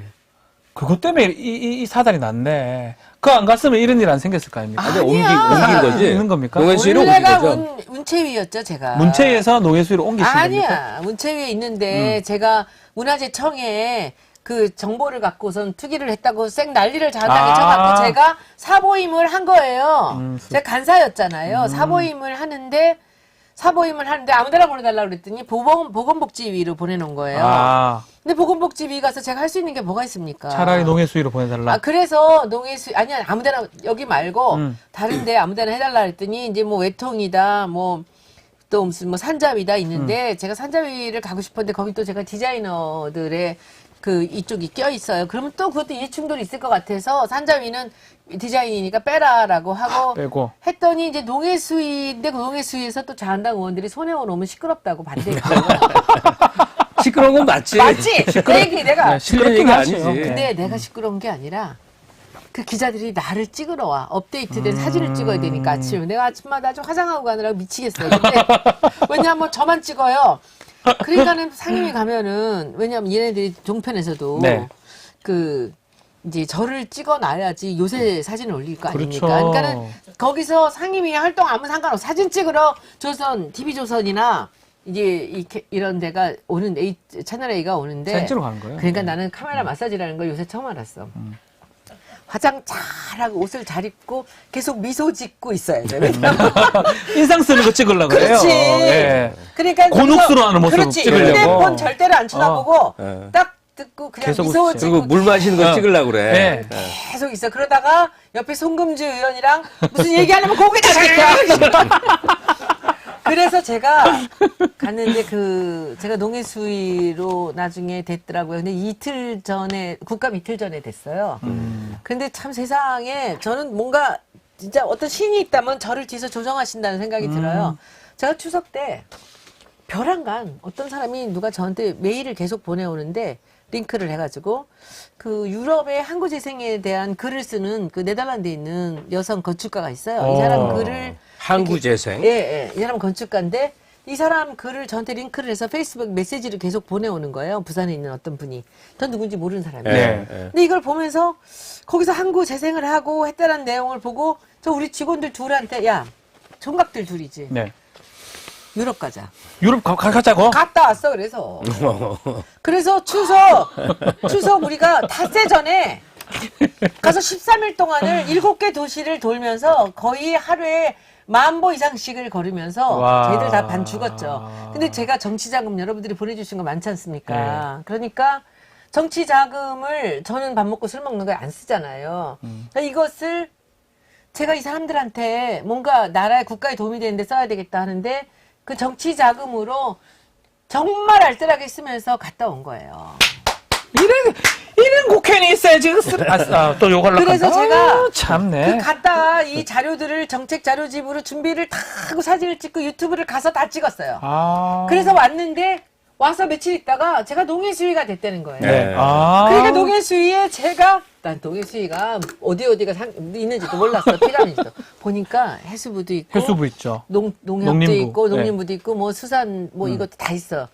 그래서 이제 거기서 보니까 제가 본 독일의 하펜시티가 지금 이 부산하고 규모가 똑같아. 항구 재생 사업, 북한 개발. 항구 재생, 항만 개발, 뭐 우와. 조선소가 떠난 자리, 청년이 돌아온 자리 이 사례가 다 있는 거야. 와. 그래서 그걸로 제가 했어요. 하다못해 산림청이 있어. 산림청한테 우와. 제가 물어볼 게 없잖아. 예. 근데 그 밀라노에 기가 막힌 아파트가 이 공장지대에 형편없는 땅에 아파트가 지어졌는데 거기에 유명한 건축가도 아니었어요, 그 당시는. 근데 이 사람이 아파트를 어떻게 지었냐면 그 공장지대에 그 지으면서 테라스를 방마다 테라스를 만들어서 테라스를 이렇게 넓게 해서 거기다 땅을 놓고 숲을 만드는 거야. 그게 뭘 지금 잘 썼다. 최고가 돼가지고 이 사람이 세계적인 건축가가 됐고 와. 지금 그 사람이 정말 이 일을 맡길 수가 없는 유명한 데였어요. 그래서 이제 제가 숲을 만든 아파트야. 네. 숲을 들여놓은 아파트를 해가지고 산림청에 물은 거지, 이제 그런 거. 대박이네요. 동영상 틀어가면서 하니까 그래서 이번에 그 우리 농해수위에서는 위원장님부터 시작해서 맨날 농약 얘기하고 쌀 수맥가 뿅 얘기하다가 같겠다. 그거 앉아가지고 맨날 뭐 사고 안 사고 쌀카고 하다가 와. 그러다가 저한테 너무 좋아하시고 이게 새로운 바람을 넣어주셨다고 너무 좋아하시면서 농해수위에 제가 누구라고 말씀드릴 수 없지만 여야를 막론하고 국회의원들이 자기 지역에 좀 와달라고 네. 지역 좀 진짜 봐달라고 그렇겠다. 그래서 요새 제가 굉장히 바빠요. 농해수위 의원들이 좀 지역구 의원들이 많잖아요. 뭐 다 지역구. 경상도 뭐 다 강원도 지역구. 이런데. 그러니까 서울의 국회의원이 농해수위에 들어본 게 없죠. 역사 이래 처음이래요. 예, 아마 마포는 처음일걸요. 아마. 우리 오늘 댓글창을 지금 계속 못 보고 있는데 네. 계속 저는 보고 있었어요. 네, 네, 반경희 씨, 손혜원님 보고 들어왔어요. 네, 네. 조아여 씨, 실시간 손혜원님만 1,300명. 나타라. 퇴근했는데 왜 1,300명밖에 안 되지? 엄청 여러분들 되는 거, 예. 구독 누르고 계시죠? 네. 김카멜 씨는 조국 때리듯이 저 손혜원 때리면 바로 반격 퍽퍽퍽. 아니 갑수영- 저는 뭐 제가 뭐 너무 억울합니다. 이거는 맞네. 갑수영 그 김제임스 씨는 갑수영 여자 앞에서는 조용함. 아유, 맞아요. 예. 네. 예. 어머 이렇게 댓글 보면서 이 얘기를 좋다. 하긴 해야 되는데. 내년 내년에도 총선? 출마해 주세요. 그건 제가 나중에 오늘 시간 진짜 마무리에 좀 미치겠어. 물어볼게요. 박변님도 보고 들어왔어요. 아유, 감사합니다. 예. 신혜아님. 그 박변은 집이 지금 어디 있어요? 저는 지금 판교에서 거주하고 있습니다. 집이 판교고, 예. 그 다음에 통장 계좌는 어느 정도 돼요? 왜 그런 걸 물어봐? 그게 한국 사람들 이런 거 물어서 계좌는 문제라. 별로 안 됩니다. 아니, 예. 재밌잖아요. 많지는 않지만 저는 예측할 수 있어요. 부동산은 좀 있어? 없어요. 전혀 없어요. 아니, 저도 왜 없어요. 물어보냐면, 네. 우리가 땅 사고 집 사고 건물 사면 전부 투기만 생각하잖아요. 네. 근데 손님 말을 들으면 내가 여윳돈이 좀 있다면 좀 먼 곳에 도시 활성화 할 곳에 저도요. 나도 뭔가 해서 뭐 위클리 갈 수도 있고 기여를 하고 싶다는 저도 생각이 하고 있거든. 싶은데 SBS 때문에 안 해요. 찍힐까봐. 그냥 제가 다 그 박물관 지으면은 거기다 게스트하우스들 다 해놓을 테니까 뭐하러 사? 제가 있는데 그냥 오시고 가서 그 대신 맛있는 거 비싼 거 많이 먹고 목포 사람들 이 목적으로 응. 타신 건데 그럼요. 이거를 이렇게 이야 왜냐면 만들어내다니 참 지금 대단해요. 요번에 제가 지난주에 이제 무슨 제보 하나 받아가지고 목포 내려갔어요. 4개월 만에 내려갔는데 그 백반집 제가 좋아하는 백반집 백성식당이라고 있는데 갔는데 세상에 12시 반에 갔는데 손님이 가득 차 있는 거예요. 아. 나가고 들어오고 그 사장님은 뭐 제일 광팬이시죠. 근데 왜 이렇게 사람이 많아요? 그랬더니 그 동네에 공사 중인 데가 20군데가 넘는데 영업 새로 하려고. 새로 하려고 그 죽었던 동네 어쨌든 뭐 좀 희생해가지고 잘 됐네요. 저는 근데- 잘됐다고 생각해요. 아니 이왕 집기로 가서 목포를 잘 찍으신 게 네. 나처럼 이제 문학 전공, 국문학 전공자들은 정말 목포는 어마어마하게 풍요로워. 채만식에서부터 시작해갖고 그 안 가고 안 살아봤어도 그곳에 100년 전의 삶을 굉장히 잘 알게 되거든요. 그러면 네. 그 안엔 굽이 너무나 많은 게 녹아 있거든. 지금이야 그게 다 이제 경상도 중심으로 부산으로 이렇게 부산 대구로 해서 수도권이 와버렸지만 그 전에 과거 역사는 이 목포가 중심함이었어요. 맞습니다. 군산하고 예. 같이. 얼마나 많은 내력이 숨겨져 있냐고 그 속에. 아유, 참. 그걸 되살리고 계신 건데. 우리 큰오빠가 선배님이 제 배제 나오셨군요. 상호님은. 저기요, 제가, 이제 말씀을 드리면, 풍요롭고, 뭐, 여러 가지, 이제 거기 물산이 굉장히, 풍요로웠던 곳이고, 그리고 이제 일본 사람들이 스타의 자리죠. 그렇죠. 바다 항구니까요. 끝까지 배가 들어왔어요. 항구니까. 그래서 거기 300을 가져갔다는 거고, 주로 쌀하고, 쌀을 소금하고, 호남쌀. 연화. 이걸 가져갔는데, 근데 거기는 옛날부터 그 영산가게 하류예요. 거기가 이제 뻘이랍니다. 네. 요당사 옆에가 다 뻘이었어요. 그래서 집을 짓고 살기 상당히 어려운 곳이에요. 지금도 이렇게 비틀어진 집이 굉장히 많습니다. 네. 그런데 거기에 가서 보면 그야말로 아주 놀라운 근대 문화가 있어요. 내가 이 갑선생님 앞에서만 이 얘기를 해서 이게 동의를 딴 사람한테 받기가 너무 어려워. 여기가 이난영의 고향이에요. 그렇죠. 목포의 눈물. 그래, 37년 우리나라 알아요. 트로트의 여왕으로서 트로트의 시작이라고 볼 수 있는 이난영의 고향이고, 그리고 저기 나혜석의 애인인 김우진의 고향이에요. 김우진 아. 들어오구나. 게다가 트로트의 아니, 이난영 김우진님은 나혜석이 아니라 나혜석이에요. 아니, 저거 아니에요. 김우진님은 한현한테서 빠져 죽은 그 사람. 그건 나혜석이죠. 둘 다 죽었잖아요. 그게 아니라 그 가수. 나혜석은 나혜석이에요. 화가고. 나혜석이에요. 아니, 김우진하고 사귀다가 현한테서 빠져 죽었잖아요. 네. 그게, 이따가 한국- 얘기해. 아니, 하기는 이따가. 사실. 한국 최초의 소프라노. 윤심덕. 윤심덕. 미안해. 내가 틀렸다. 나혜석이 아니라 윤심덕이야. 내가 틀렸다. 졌어, 바로. 그래. 아니, 여러 군데 말씀하시니까. 네, 맞아요. 아니, 나혜석하고 비슷하다. 비슷해요. 최초 내가 여성이니까 잘못했어. 둘 다. 네, 윤심덕 네. 사회 찬미. 사이찬미. 예. 그런데 김우진의 고향인데 거기에 또 다른 두 번째 트로트의 또 두 번째 여왕 조미미의 고향이에요. 아, 조미미도 거기에요? 네. 게다가 지금 살아있는 최고의 트로트 가수 남자 가수 누구야? 남진의 고향이잖아요. 남진. 오. 게다가 또 있습니까? 송가인이 이번에 나왔잖아요. 송가인이 목포 출신이에요. 진도. 송가인은 진도. 진도인데 진도는 목포를 통하지 않고 나올 수가 없어. 그랬다죠. 그건 뭐. 좀 안 걸리는데요. 건강부예요, 그거는. 그렇지 않아. 예? 송가인의 그 모든 친척이나 모든 게 다 목포고 모든 쇼핑은 다 목포고 그 모든 섬은 다 목포를 통해서만 나오게 돼 있었어요. 그러니까 목포 이런 정도라고 본다면 이 목포시가 트로트의 메카로 트로트 학교라도 만들어야 되는 거 아니에요? 대박이다. 그렇죠? 그러면 예. 제가 맨날 얘기가 제 꿈이 있어. 내가 맨날 얘기하는 건데 조미미 아니야. 이난영 극장이랑 남진 극장을 만들어가지고 뮤지컬을 만드는 거야. 그래서 20년 하는 뮤지컬을 해서 예. 계속 더블 캐스팅, 트리플 캐스팅으로 해서 뮤지컬 왜 우리가 맘마미아를 부러워합니까? 이 남진은 미호도 다시 한 번부터 님과 함께까지 있는 사람이 히로애락이 다 있단 말이야. 맞아요. 그러면 거기 아이돌 남자애들 한 2명 정도 캐스팅 해놓고 주말에 그 남진의 그 노후의 그 역으로 본인이 나올 수 있잖아, 한 번 정도. 그러니까 젊은 역할은 뭐 젊은 애들 주고. 아이돌이 하고. 네. 오. 근데 남진은 젊었을 때 그야말로 아이돌만큼 잘생기고 괜찮았어요. 그렇죠. 그리고 지금 만나보면요. 남진 씨 정말 멋있어요. 아니, 근데 남진 씨 지금 멋있어요. 나는 나이 들어서 저 양반이 이 목포의 부잣집 아들로서 살았다라는 얘기는 들었지만 저렇게 이게 열등감이 없이 지금도 사투리를 하나도 안 바꿨어요. 그 전라도 사투리 그대로 다 써요. 그렇죠. 되게 멋진 분이에요. 그대로 쓰시죠. 그래서 이 트로트의 메카로서의 목포를 저는 만들어야 된다고 보는데 이 뮤지컬을 누가 해? 하나 정도는 국가에서 한다면 장애모급의 사람 데려다가 한국 같이 하면 되잖아. 맞습니다. 세계적으로 이제 목포에서 그 옛날에 중국 가는 배가 있었대요. 지금 없대요. 근데 그 항구를 국제항을 만들려고 생각한대요. 그럼 중국이나 베트남 같은 데 이쪽으로 타고 나가면 되잖아요. 지금 제주도만 가고 있지만 그러면 여기서 중국 사람들이 들어와서 이 뮤지컬 2개 보고 그 맛있는 거 좋다. 먹고 가는 거잖아. 이게 지역을 이렇게 살려야 되는 거거든요. 그러니까 지금 말씀 상징인물로서 이제 목포에 이난영 남진 얘기하셨지만, 이게 굉장히 중요한 얘기예요. 왜냐면, 예컨대, 뭐 저는 이제 어느 순간부터는 더 이상 다른 나라를 그렇게 부러워하지는 않는데, 맞습니다. 그래도 미국인들은 영원히 연인이 있어요. 이게 빌리 할리데이거든. 그렇지. 근데 빌리 할리데이는 멋있는 여자가 아니라 상처받은 여자거든. 프랑스 사람들 에디트 비아프라고 영원히 사랑하는 연인이 있는 거예요. 네. 근데 우리나라는 그게 바로 이난영이야. 이난영이에요. 왜냐하면 이난영이에요. 결국 본인이 아편으로 세상을 떠나지만 이 상처와 또 이 가수로의 성공, 이 굴곡을 다 겪고 굉장히 아프게 살았거든.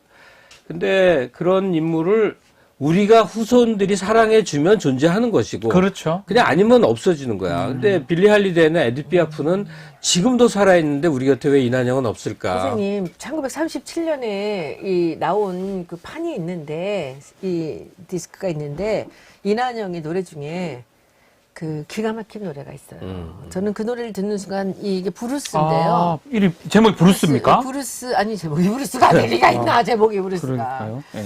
그 다방의 푸른 꿈이야. 사방. 그 노래는 아는데. 이 예. 많이 리메이크가 됐었는데 다방의 푸른 꿈이라고 다방의 있어요. 푸른 꿈이 뭐냐면 목포의 다방의 아가씨의 얘기예요. 아. 근데 목포에는 항상 그 부둣가에 이별이 있어요. 예.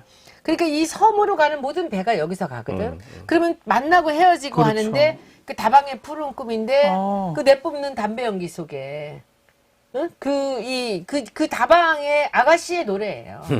근데 그게 브루스인데 노래가 기가 막힙니다. 그러니까 그걸 박기영이나 누구나 다 같이 리메이크를 했어요. 아, 불렀어요? 불렀어요. 오. 그래서 제가 그 노래를 보면서 만약에 이난영의 이 뮤지컬이 만들어진다면 반드시 들어가야 될 게 목포의 눈물, 목포는 항구다 있겠지만 아. 그 다방의 푸른 꿈 같은 거 너무너무 멋있는 거예요. 이 59년도에 그 빌리 홀리데이가 사망했잖아요. 이게 37년도 노래입니다. 37년도? 이거 한번 틀어서 이 백 뮤직으로 지금 틀어주실 수 있어요. 이난영의 다방의 푸른 꿈. 가능하나요? 아니 선생님 말고 저기서 해주시면 되지. 그런 식으로 그 노래가 얼마나 깊이 있는 얼마나 훌륭한 가수였는지 우리만 그 사람을 우습게 알고 우리만 몰라요. 그래서 목포에 저는 제가 이제 임기를 마치면 목포 내려가서 제가 가서 온갖 극성을 떨어갖고 그 뮤지컬 2개를 만들 와. 생각을 하고 있어. 기대합니다. 멋지다. 네, 한번 들어보세요, 잠깐. 아니, 시간도 집어 많으니까. 넣어주세요. 나중에. 예. 다방의 푸른 꿈. 잠깐 들었다가 좀 작게 해서 하면 되거든요. 지금 틀 수가 있어요? 선생님 보시면 정말 놀라실 거예요. 곡이면 37년도. 다방의 푸른 꿈. 다방의 푸른 꿈. 1937년도. 네, 여러 버전이 있는데 이난영 버전으로 한번 들어봐 주세요. 예. 네. 이런 노래였어요. 금지곡이었어요? 난 몰랐는데. 이 리메이크를 영화 성과를 다 다르는데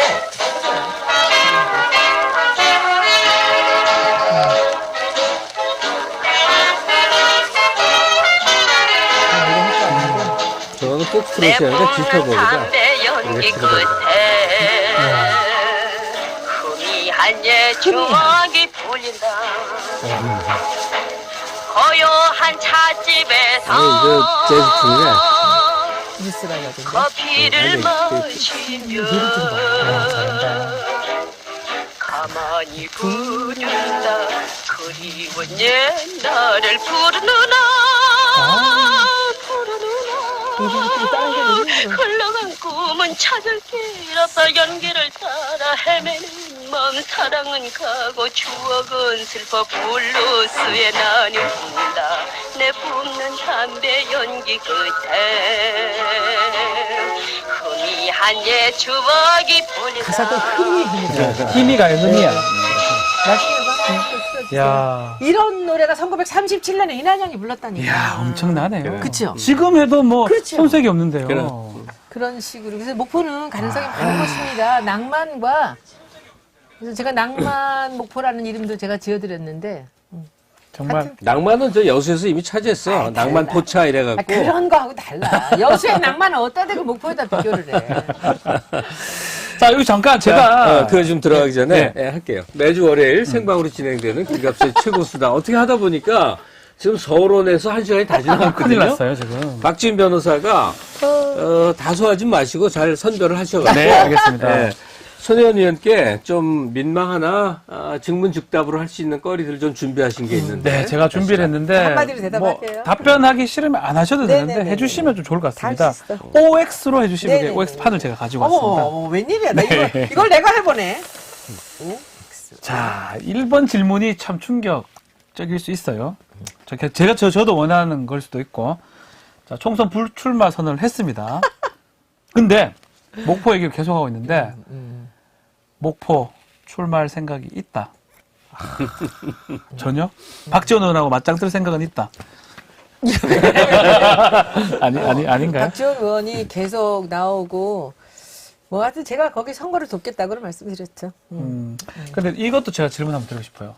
결국 목포 때문에 이렇게 고생하는 거잖아요. 당도 나오셨고, 재판도 살아생전에 받지 않았던 이런 힘든 일을 지금 겪고 있는데, 후회한다, 후회하지 않는다. 하나, 둘. 뭘? 목포에 하게 된 거. 예, 구설수. 절대 후회하지 않아요. 후회하지 않는다. 예, 구설수인데. 절대 후회하지 않아요. 그건 제가 소신 갖고 한 거고 아직도 그 소신 그대로 있고 제가 떳떳하기 때문에 후회하지 않습니다. 저는. 말씀하십시오. 아니 계속. 자, 요것도 한번 질문해 볼게요. 민주당 복당 가능성 있다, 없다? 모르겠어요. 아, 그 사람들이 총선을 앞두고 제게 도움을 요청한다면 갈 수도 있지만 제가 재판 중이라 저들이 저를 좀 두려워하지 않겠어요. 제 상태를. 그래서 그렇죠. 좀 근데 사실 지금 보면 민평당에서 바미당으로 가신 분들이 당적은 바미당에 있지만 민평당에 활동하고 그렇죠. 계신 분이 많습니다. 예. 그래서 저는 복당하지 않아도 총선에서 저한테 도움을 요청한다면 제가 도울 용의는 있습니다. 네. 복당은 그렇게 중요한 건 아닌 것 같아요. 네. 도울 요청은, 도울 의향은 있다? 네. 자, 마지막으로 요 질문까지 들어볼게요. 자, 고등학생 때, 손혜원 의원님, 또 김정수 여사님, 이 외모나 성격, 솔직히 내가 더 나았다. 아이, 둘 다 비슷했어. 둘 다 무슨 예쁜 편은 아니고, 이제 수더분한 둘이었고, 제가 반장이고, 김정숙 여사가 부반장이었어요. 우와. 고3 때. 그 정도면 진짜 밀접했겠구나. 아니에요. 고3 때 만나서, 그렇게 많이 밀접은 아니지만, 고3 때 우리가 이제 가회를 같이 했어요. 네. 그래서 좀 친해졌는데, 이제 리더십은 제가 좀 있었겠죠. 반장이니까? 네, 아니 뭐 제가 좀 사람들을 몰고 다니는 편이고, 네. 근데 우리 김정숙 여사는 굉장히 열정적이에요. 노래 부르는 사람이잖아요. 그러니까 가끔씩 방송이나 이런 데서 우리 김정숙 여사의 이렇게 가끔씩 그 리액션이 좀 큰 경우가 있잖아요. 왜냐하면 이분은 프리마돈나라고 노래를 불렀던 사람이잖아요. 혼자서 독창을 하고 노래를 불렀던 사람이기 때문에 그 모션이 클 수밖에 없어요. 당연한 거네요, 네. 네. 그래서 저하고 둘이는 비교하기는 어렵고요. 그 예술적 감수성, 음악적인 부분은 뭐 절대 제가 따라갈 수 없는 것이고, 제가 이제 좀 리더십은 제가 조금 있었을 것 같고, 그렇습니다. 자, 그럼 하나만. 내가 핵인싸였다. 핵인싸 아시죠? 알아요. 예. 하나, 둘, 셋. 당연하겠지. 당연하겠죠? 거의 당연하겠죠. 괜히 물어봤네? 괜히 물어봤네? 워낙 좀 이렇게 카리스마나 뭐 이런 게 있는 것 같아요. 학생들한테도. 저는 사실 카리스마라는 게 제가 사람을 끌고 가기 위해서가 아니라 다른 사람을 돕기 위해서 늘 나섰어요. 항상. 근데 그 구설수 아까 얘기할 때 내가 마음속으로 이렇게 스쳐간 생각이 뭐였냐면 사실 세상에는 뭐 자꾸 걸크러쉬라고 그러지만 남녀를 떠나서 네. 그 세상에 역할이 있는 사람이 있는데 이게 사업으로 가버리면 자기 사업에서 되게 끝나거든. 근데 어떤 운명의 장난으로 국가적 일에 지금 관여가 돼서 뭔가를 흔들어 놓고 계신단 말이에요. 그래서 본인은 고달플지 모르나 사회적으로는 참 의미 있는 시간이 흘러가고 있다. 저는요, 그렇게 선생님, 생각해. 사람들이 저보고 네가 업계에서도 제일 잘 나가고 돈도 많이 벌고 했던 사람이 여기 와서 이 고생을 하는 것에 대해서 뭐라고 이제 위로를 해요. 그러면서 괜히 들어왔지, 후회하지. 그래서 절대 그렇지 않습니다라는 얘기를 제가 한 이유가, 제가 사실은 2012년에 문재인 대통령 후보가 떨어지는 걸 보면서 나중에 저 사람이 다시 나온다고 한다면 그때 내가 도와야 되겠다고 마음을 먹었어요. 예. 근데 그걸 제가 얘기를 했죠.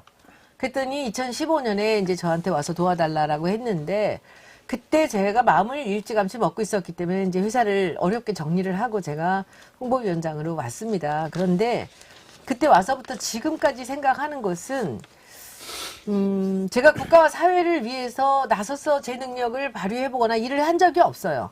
항상 남을 위해서 약한 자를 돕고 불쌍한 사람 보면 지나치지 못하고 하는 저한테 그런 이타적인 면은 되게 많이 있었지만 이 국가나 사회에 관심이 있었던 적이 없어요. 저는 정치 경제가 싫어서 이과 간 사람이에요. 네. 아. 그런데 제가 와가지고 정치가가 됐다라는 게 어찌 보면은 정말 운명이라고 볼 수도 있겠지만 저의 인생에 있어서는 제 인생을 한번 이렇게 돌아보기에 굉장히 중요한 시간이었다고 생각하고 저한테는 굉장히 중요한 그 기회였다고 봅니다. 근데 말씀하셨지만 응. 뭐 목포 시민 적게는 또 많게는 우리 국민들한테 많은 희망도 줬고 정말 좋은 역할을 했다고 지금 김광수 선생님이 말씀하신 거잖아요. 저도 아니, 공감을 하거든요. 최근에 도시재생 1, 2년 사이 일만이 아니라 이제 네. 전체 전체 과정인데 맞습니다. 예. 사실 민주당 내에서 소위 이제 난 그게 굉장히 존경하고 사실은 나도 그 중에 하나라고 생각하지만 학생운동의 중심권에서 그 기류가 쭉 연장돼 왔거든요. 네. 근데 그것만으로는 집권 여당이 되기 힘들어요. 근데 이제 민주당 기풍이 굉장히 다른 형태로 넓어지는데 그 지금 손혜원 의원 역할이 크죠. 내부 분위기에 있어서. 그래서 그 학생운동 출신들이 그 논리를 관철하는 것을 상당히 자제하는 분위기. 맞습니다. 그런 것들이 꽤 있었다고 그래서 들었어요. 저는 뭐 네. 그냥 이건 제 개인적 생각인데 출마하셨으면 좋겠어요. 너무 아쉬워요. 한 번 하고 근데 이제 마시게. 그러기에 제가 나이가 좀 많잖아요. 저도 제 아유, 인생 더 많은 것들 그리 많이 하는데 뭐 그럽니까? 제가 완전 제가 40년 동안 살았던 이 분야가 있잖아요. 네. 정리할 게 많이 있고 그런데 그런 거 정리보다 더 중요한 거는 제가 2006년부터 시작해서 지금까지 그 약 15년 동안을 그 모아서 준비해둔 그 유물들이 있어요. 나전치기 박물관을 위해서. 네. 근데 사실 박물관을 위해서 한 게 아니라 국가에 제가 이것을 기증하려고 정말 말씀하셨어요. 모았는데 예, 예. 이게 지금 우리나라가 그 나전책 유물에 대한 관리가 너무 소홀해요. 수장고들을 가보니까. 그래서 결국 작게라도 제가 박물관을 만들었어요. 근데 항상 너무 안타까운 게 전체를 같이 좀 보여줬으면 좋겠는데 그러다가 목포를 가서 거의 6개월도 훨씬 지난 다음에야 그 공장을 누가 소개를 해줘서 제가 여기다 아. 박물관을 해야 되겠다고 뒤에 들어간 거예요. 근데 거기 박물관 가서 완성을 하려면 제가 지금 이제 내려가서 도시재생, 항구재생을 하면서 박물관 준비를 하면 한 3년이면 할 것 같아요.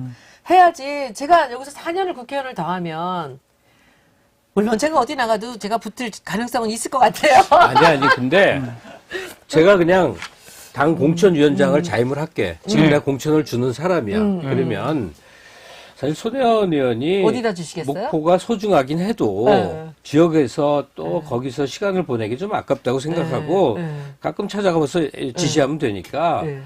이 좀 저기래야 돼. 비례를 하셔야 돼. 비례가 낫죠. 그래서 지역에 매이지 않고 대신 공천을 그대에게 주노라. 대신 조건이 있다. 정치 쟁점에 휘말리지 말거라. 그렇지. 오로지 문화 영역에서 한번 좀 엎어야 되거든. 솔직히 이 방송 정부 쪽에 들어오면 굉장히 기분 나쁠 얘기 할게요. 문화부 교육부는 악명이 자자합니다. 그 관료들의 일종의 그 권위의식이라든지 네. 오래된 안 하려고 하는 그 심하거든. 너무 전 많이 들어요. 그대로 있어 뭐 요 때만 근데 지나면 손 의원이 한번 가서 이 한국 문화 정책이라고 그럴까? 이 국가 의제로서 다루는 그 영역을 한번 확 흔들어야 돼. K-팝 해외 사업하는 거 지금 하나도 안 도는 얘기를 맞아요. 내가 직접 듣고 가슴이 미어지더라고. 근데 우리 제가 뭐- 댓글은 네. 나경원 원내대표부터라고 해요. 그러니까 저도 나경원 쪽으로 가라는 얘기를 많이 하는데 그 얘기가 제일 동작을이죠, 동작을. 어려운 얘기야. 근데 글쎄 뭐 나경원한테 지난번에 노회찬 의원 계실 때 가서 아슬아슬하게 졌잖아요. 그쵸? 그러면 뭐 그런데 가서도 뭐 그냥 몸을 던져서 해보면 뭐 근데 하려면 하겠지만 동작은 민주당이 가져올 것 같고 지금 동작을 갖고 온다고요? 갖고 온다고 난 생각해요. 예. 선거 전에 힘쏟지 마시고 그러니까 저는- 비례를 나가서 저는 사실 비례대표 원래 1번이었잖아요. 네. 그런데 저는 정말 우리 그 민주당이 비례대표 10명만 잘 뽑으면 이번 선거 무조건 이긴다고 보거든요. 제가 항상 하는 얘기지만 저는 비례대표 10명을 그 국민공천으로 했으면 좋겠어요. 지금 정의당처럼요? 정의당 완전 개방형을 한다고. 개방으로 해서 권리당원들한테 그 예를 들면 뭐 국방이다, 경제, 뭐 무슨 뭐 해서 뭐 문화로 가든 홍보를 가든 이렇게 해서 넣어서 거기서 만약에 뽑히면 제가 할게요. 그런데 아, 예, 그런데. 지금 예. 뭐 어디 뭐 1박 2일 들어가서 뭐 권리당원들 앞에서 뭐 저는 그거는 저는 못해요. 그거는 제가 그리고 솔직히 제가 생각하기에 우리 국방에는 국방 외교는 저는 정세현 장관님 전 1순위를 추천합니다. 좋습니다. 예. 그리고 두 번째 경제는 저는 주진영 추천합니다. 좋습니다. 저랑 생각이 똑같네요. 네. 예. 그리고 그 다음에 검찰 개혁에 저는 이문정 이문정 검사하고 있는데. 나와서 치아라고 치고 나와서. 예. 그리고 그 다음에 여성에는 서지영 검사 추천합니다. 좋습니다. 예. 그리고 무슨 보훈 정모 관련되는데 피우진 피우진 왜냐면 여자가 처장님. 5명이 들어가야 되니까. 예, 5명. 피우진. 1357로 네. 들어가야 되니까. 네. 그런 식으로 들어가고 그다음에 최강욱 변호사 같은 사람들도 그야말로 비례대표 넣으면 정말 잘할 사람들이거든요. 잘하죠. 예. 그러면 이런 사람들을 우리가 예를 들어서 제가 말씀을 드린 겁니다. 그러면 저를 뭐 문화로 넣든지 홍보로 넣든지 해서 하라고 해서 뽑혀서 하라 그러면 제가 하겠어요. 아. 그런데 지금 같이 그 누군가가 뭐 자기들 그림으로 뭐 이렇게 저는 그렇게는 못해요. 그리고 저는 사실 할 마음이 제 인생의 스케줄상 지금 국회의원 하면 안 된다고 생각하거든요, 저는. 아니, 그래서 맞는 말씀인데 분명한 거는, 우리가 의정을 통해서 세상을 보게 되거든요. 그러니까 공천이 누구가 되느냐가 너무 중요하고. 맞아요. 아까 말씀하셨죠. 제대로 된 비례 10명 하면 선거 이긴다. 네. 얘기인데, 박준 변호사가 이제 이 후반부 얘기를 이 정치 현안, 패스트트랙 부의된 것들을 어떻게 전망하는지부터 총선 전망까지 박준 변호사가 좀 하나만 더 할게요. 해주세요. 제가 네. 추천해서 한 명이 빠졌어요. 누구죠? 제가 비례대표 남자 2번에 늘 추천하는 사람이 있었는데 빠졌어요. 누굽니까? 조국 전 장관입니다. 굳이 또 여기 그것을 얘기할 논란에 휩싸이니까. 아니, 지금 상황에서. 저는요. 네. 조국 장관이 자기 목소리를 내면서 일을 할 수 있는 자리가 전 국회의원이라고 생각해요. 이게 재밌다. 저 박준 변호사는 왜 방송 활동을 워낙 다양하게 많이 봤잖아요. 네. 한 명만 딱 집어서 민주당 비례로 집어넣을 수 있어. 그럼 누구? 나? 저 진짜 자기? 합수요. 아니, 나 말고 자기 뭐 이 얘기잖아. 전 뭐 이게 불가능한 얘기지만 예, 한 명. 김어준? 안 돼, 안 돼. 안 맞지. 아니야. 김어준 총수는 밖에서 지금 같은 역할을 해야 되고요. 정치에 맞을 사람. 저는 한 명을 한다면 3명 중에서 되게 고민이 돼요. 셋 중에서. 근데 뭐 얘기할 필요 없어. 그냥 넘어가. 누구 후보는 얘기해 주세요. 아니, 이게 둘 정도를 제가 안타깝게 보는데 저는 정세현 장관님하고 주진영 예. 선생하고 두 사람을 봅니다. 아우. 근데 대단하다. 누구를 앞서서 하지는 못하겠어요. 자, 일단은 뭐 우리 현안도 좀 얘기를 좀 해봐야 될 것 같아요. 12월 3일 날 패스트트랙 이제 본회의 부의가 될 것 같은데 통과 가능성을 제가 여쭈고 싶어요. 이제 이거를 분리를 해야 돼요.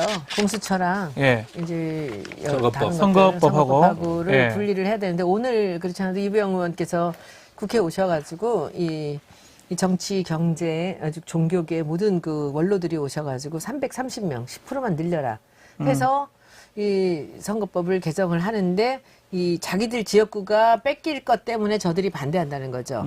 그러니까 자한당까지도 같이 커버를 하면서 갈 수 있는 쪽으로 해서 월급을 조금 내리더라도 330명을 하자라는 그렇죠. 얘기를 오늘 오셔서 얘기하셨고 내일 아침에도 또 그 단체분들이 오셔서 정론관에서 이제 그 얘기를 하시는데 저는 뭐 지금 이 선거법에 관련돼서는 제가 유일하게 정의당에 제가 이 도장을 찍어준 사람이잖아요. 그렇죠. 예. 근데 그게 이제 그 심상정 의원이 낸 게 뭐냐면 그 최저임금의 5배로 월급을 만들자는 거죠.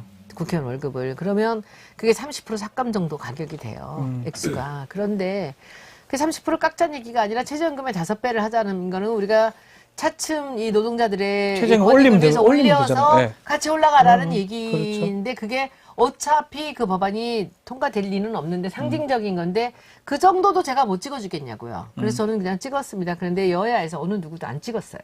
그래서 좀 섭섭해했어요. 제가 보기엔 이 정도로 국회의원들이 참 안타까운 게요. 의원들이 있다는 거는 국민이 그 의원을 통해서 서비스를 받고 내 의견이 전달된다는 그렇죠. 의미야. 네.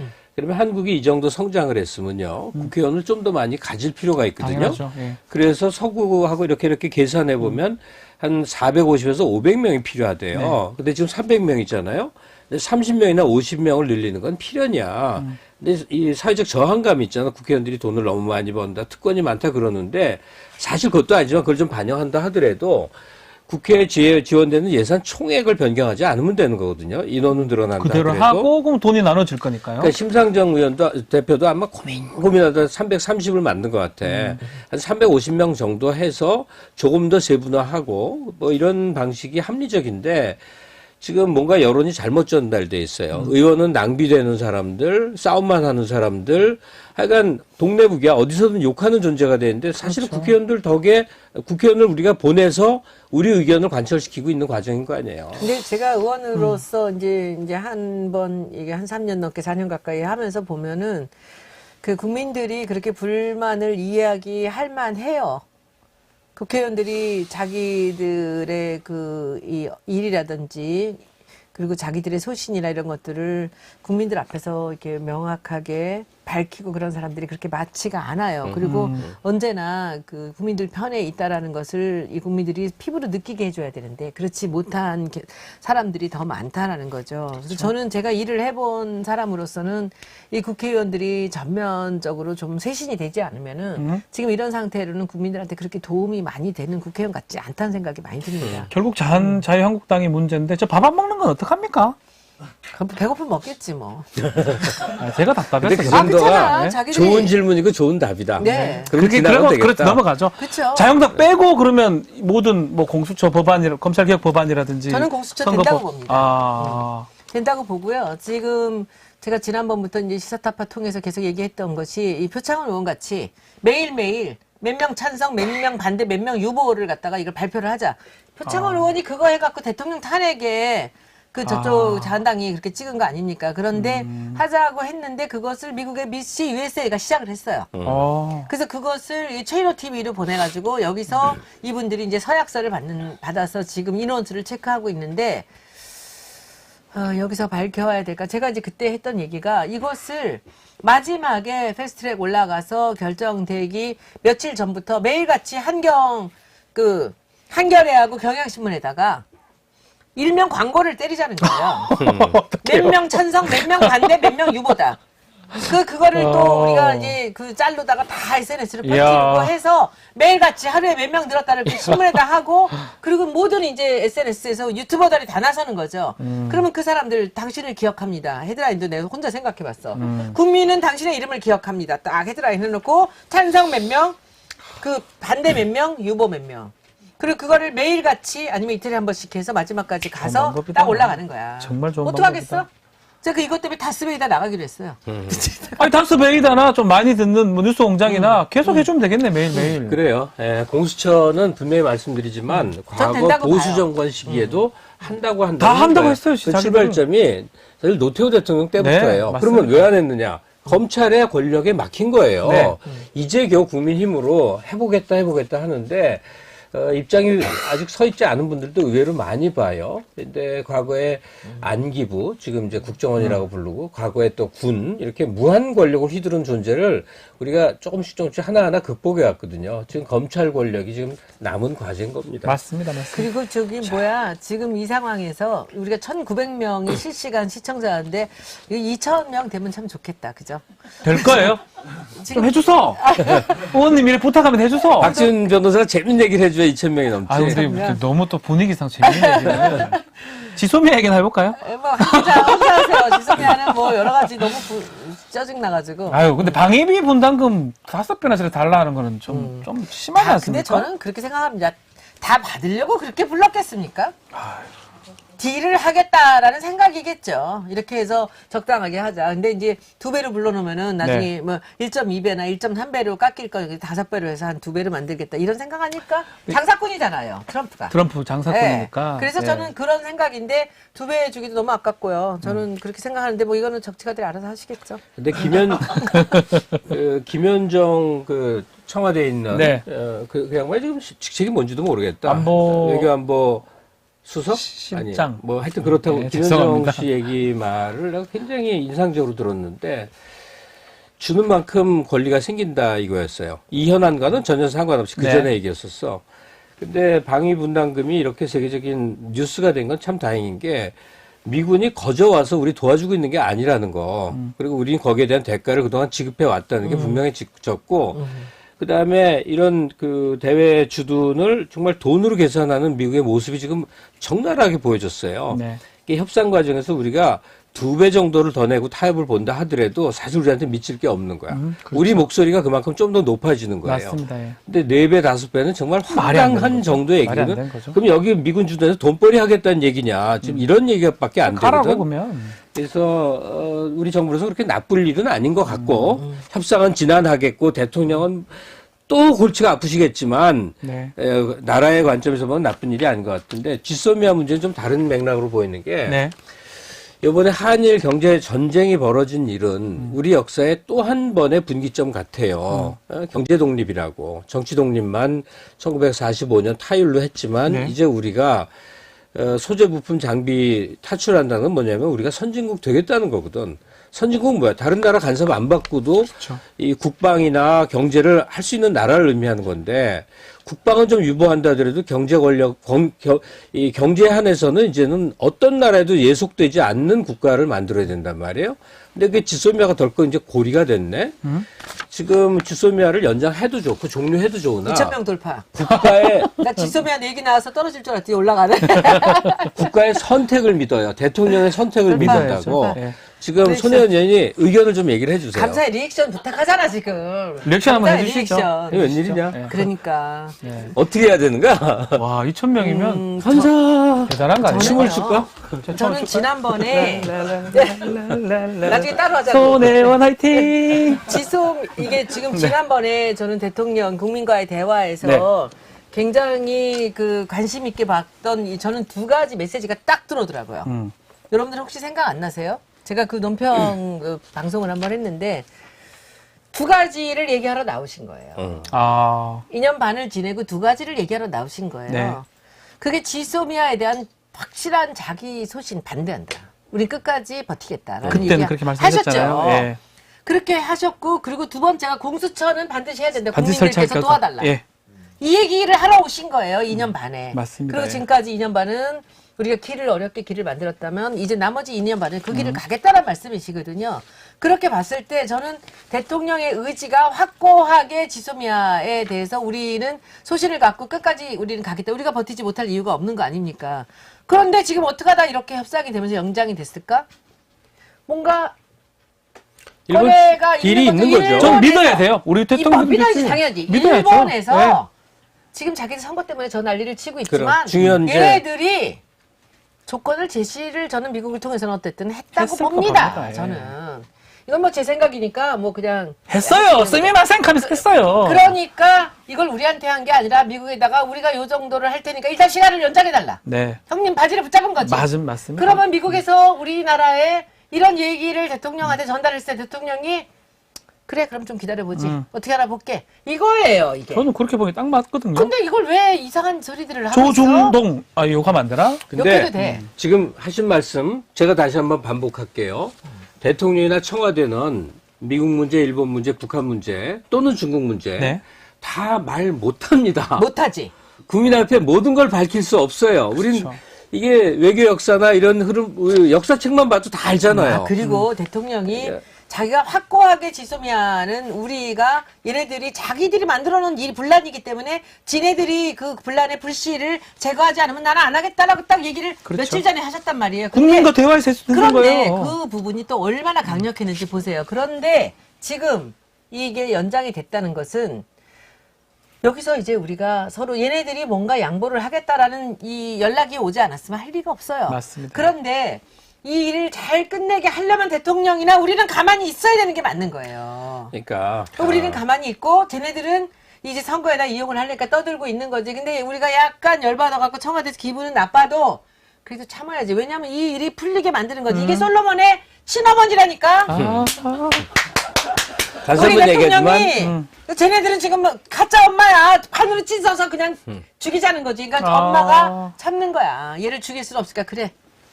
양보하는 거지. 분명한 사실은 조건부 연장이에요.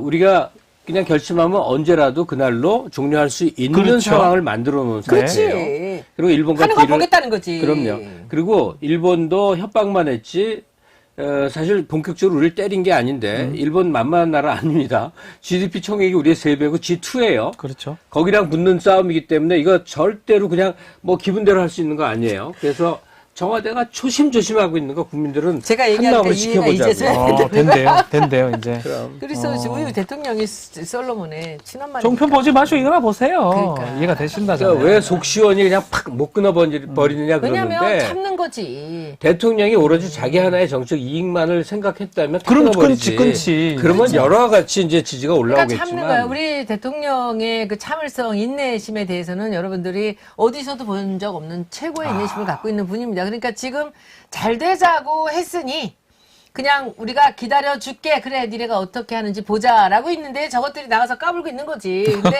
저거 신경 쓸 게 아니에요. 그리고 지금 이 조중동이나 이런 종편들이 도대체 어느 나라 사람들인지를 모르겠습니다. 걔네들이 그래서 우리가 졌다고 해서 지들은 좋아? 일본인 같아요. 아니, 그냥 제 생각이에요. 아니, 일본이 아니겠죠. 일본이 아니겠죠, 설마. 하는 짓이 일본인 같아. 근데 그렇죠. 칼자루 우리가 쥐고 있는 거 맞습니다. 지금 일본인- 결국 DNA 검사하면 우리거든. 엄마거든. 친엄마란 말이야. 근데 일본인 같아요가 나는 우리 역사에 실제로 입증이 된 거라고 생각하는데 진짜입니까? 뭐냐면 이 상국 하국 관념들이 확실히 있는 층 세력들이 있어요. 네. 너무 어렵게 가지 그러니까 말라니까. 일본이라는 상국을 섬기고 미국이라는 상국을 섬겼을 섬기고, 때 우리가 하국으로서 먹을 게 나온다라는 그래, 이제 관념을 한국이라기보다 옆에 붙어 있어 먹을 게 나오는 거지. 분명히 지네들이. 갖고 있는 분들이 있어. 근데 그러면 영원히 우리는 떳떳한 이 국가가 못 돼요. 맞아요. 영원히. 지금 저는 문재인 정부가 들어서서 설사 부족한 게 많았다 하더라도 지금 한일전은 너무나 잘하고 있다고 맞아요. 생각하거든요. 저는 너무 잘하고 네. 있습니다. 특히 일본에 관련돼서는 저는 문재인 대통령이 확고한 자기 소신 갖고 하고 있는 게 우리가 일본에 더 이상 진짜 열받지 않고 갈 수 있는 저는 이 계기를 문재인 대통령 반드시 만든다고 봅니다. 그리고 본인이 갖고 있는 확고한 의지에 대해서는 저분이 아주 말씀도 굉장히 명료하세요. 지난번에 공수처랑 이게 지소미아입니다. 그거를 믿어야지. 왜 종편들이 누굴 믿어? 그럼 나베를 믿어? 아, 그래도 되나? 그럼 안 아, 되나? 예, 예. 안 되나? 아, 나베 우동. 우동을 믿어? 과거 덴푸라. 여러 정부가 있었는데 문재인 정부나 노무현 정부를 생각하면 김대중 정부도 포함해서 정책의 실기도 있고 또 무리가 있는 경우들도 분명히 있거든요. 근데 뭐가 다르냐면 제가 보기에는 적어도 국가로 치면 상층부를 위해서 정부가 최선을 다한다든지 네. 대외적으로는 강대국의 힘에 휘둘린다든지 이게 아니라 그 한계 내에서 어떻게 하든 중간층과 서민용으로 정책을 만들려고 애를 쓴다. 대외 관계에 있어서도 정책 이해득실을 보는 게 아니라 정말 우리의 국익적 관점에 서서 어떻게든 헤쳐나가려고 노력한다. 이게 문재인 정부 같은 국민 정부의 속성이고 맞습니다. 그게 보람이거든요. 우리 김갑 선생님은 정치를 하시면 참 잘하실 것 같아요. 잘하실 건데. 왜냐면 쉬운 말을 참 어렵게 잘하셔요. 망했다. 간단한 말을 길게 하시고. 망했다. 아니, 되게 정치가들이 다 그래요. 쉬운 말을 어렵게 해요. 그들이 쓰는 그 200단어가 있다고 그러더라고, 누가. 근데 우리 박지훈 변호사님이 그 쉬운 말로 대중한테 전달하는 능력이 있대는데, 근데 진짜 쉬운 말을 진짜 어렵게 해. 그리고 짧은 말을 길게 만드는데 굉장히 그럴듯해, 그 얘기가. 아니 근데 쉬운 말을 어렵게 또 하나 하자면 제가 과거에 제가 동의하지 않았던 정부에 대해서 거의 머리가 피가 터지는 것 같은 느낌을 여러 번 받았던 게 눈에 뻔히 보이는 정책이야. 언론에는 그럴싸하게 나와. 근데 그게 결과적으로 누구에게 이득이 되는지 뻔히 보이는데 그걸 해요. 대통령 이 시행령으로. 그런 걸 너무 많이 봤거든. 근데 적어도 문 대통령 들어와서 그런 건 없거든. 아예 없어요. 어떻게든 항상 예. 뭐 우리가 아쉬운 게 있고 또 만족스러운 게 있고 자, 그렇죠. 끝날 때가 됐는데 선물을 가지고 오셨어요. 와 제가 이게 지우스 씨 거네. 이거는 이제 우리 선생님하고 저하고만 통하는 제가 이 개무갑쌤 오면서 제일 이제 좋은 선물이 뭘까 생각을 했는데 우와, 이게 뭐죠? 이게 예가체프 알렌텐인데 이게 지금은 최고죠. 품절됐는데 굉장히 좋습니다.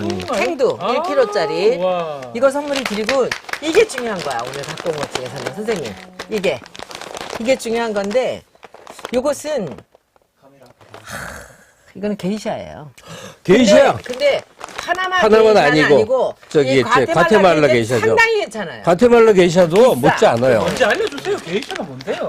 커피 중에 세상에서 제일 비싼 거라고 중요한 생각합니다. 거는 이게 이거. 파나마 게이샤를 내가 먹던 게 요만큼이 남아있어. 이거 이따 내려 먹읍시다. 방송 마치고. 그래서 요만큼밖에 없어, 요만큼밖에. 근데 요거랑 이거 해도 돼요. 너무너무 맛있는 그런 커피인데 그렇게 했고요. 그다음에 이거 요만큼에 와. 197만 19만 19만 7,500원이구나. 100g에 19만 7,000원이에요. 아니 뭐냐면 1kg에. 그 1kg에 보통 네. 10,000원에서 30,000원 사이가 우리가 아는 보통 생두예요. 그렇죠. 우리가 근데 게이샤는 대개는 경매도 올라가고 그러는데 파나마 게이샤는 100만 원대로 올라가. 엄청나요. 100배, 100배 가격 그중에서 차이가. 이제 얼마나 시킬래? 그리고 이제 이거는 이제 집에 가서 와이프한테 칭찬받는 이게 요거는 그 제가 네덜란드에서 이 사온 치즈인데 이게 올드 치즈라 그래서 2014년에 전 세계 치즈 경연대회에서 1등한 치즈예요. 진짜 맛있어. 야. 근데 요것을 그 집으로 가져가셔서 아, 진짜요? 예, 요거는 지금 와이프한테 와이프한테. 이거를 근데 오늘 진짜 이렇게 많은 분들이 계신지 몰랐는데 이 중에서 제일 대표적인 높은 분은 누구예요? 감독님들 중에서. 저는요. 높은 사람보다 저 우리 작가 언니를 누나, 언니. 아껴줘야지. 로테르담 올드 암스테르담. 아, 요거, 좋다. 이렇게 해서 하나씩 가져가시고. 항상 볼 때마다 이런 거 가지고 너무 좋아. 아니 이거는 진짜 제가 너무 맛있어 좋아하는 치즈인데 이거를 제가 사다 놓은 게 있어가지고 있는데 이제 이것도 또 여러분들이 궁금하잖아 우리 갑 선생님 이거를 아, 잘라놓은 걸 맛을 봐야 돼. 오. 이거 맛 좀 보세요. 선생님 이거 맛 좀 봐봐. 치즈예요. 안주로 딱 좋은데요. 아, 저는 그렇게 생각해요.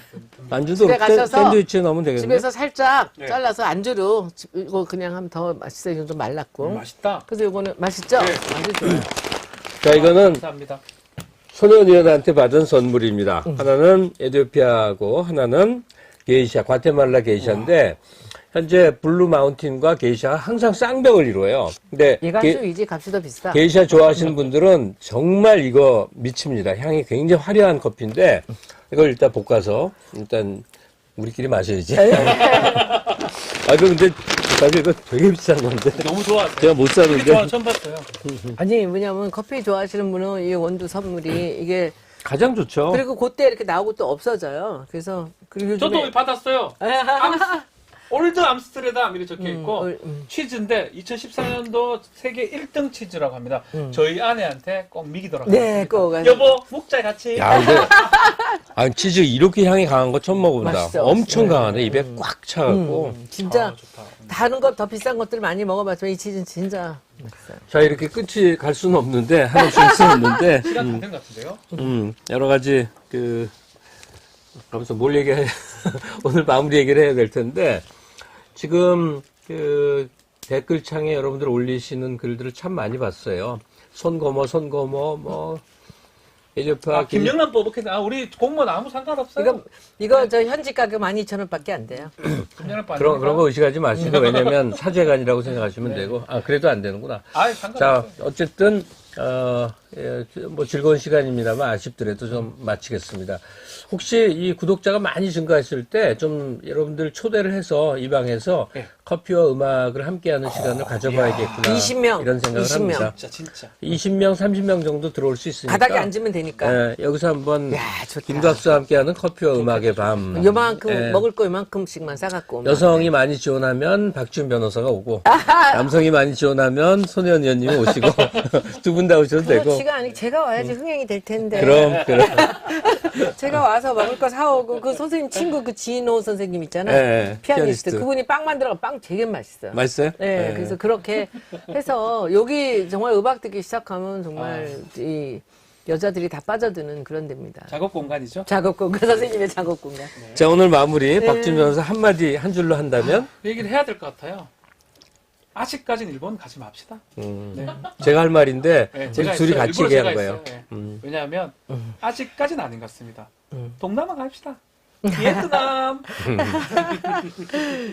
자, 소녀님이 마지막으로 마무리 저 한 말씀. 여러분들 제 걱정 너무 많이 해주시는데 저 굉장히 당당하게 얼굴도 되게 좋아지지 않았어요. 운동도 많이 하고 요즘에는 긴 싸움이라고 생각하고 제가 이 죄지은 게 없고 꿀릴 게 없기 때문에 저는 굉장히 평안하고요. 열심히 잘 싸워서 하겠습니다. 그리고 총선을 앞두고 제가 이 나라가 좋은 나라가 되기 위해서 제가 뭐든 할 것입니다. 여러분들 걱정하지 마시고요.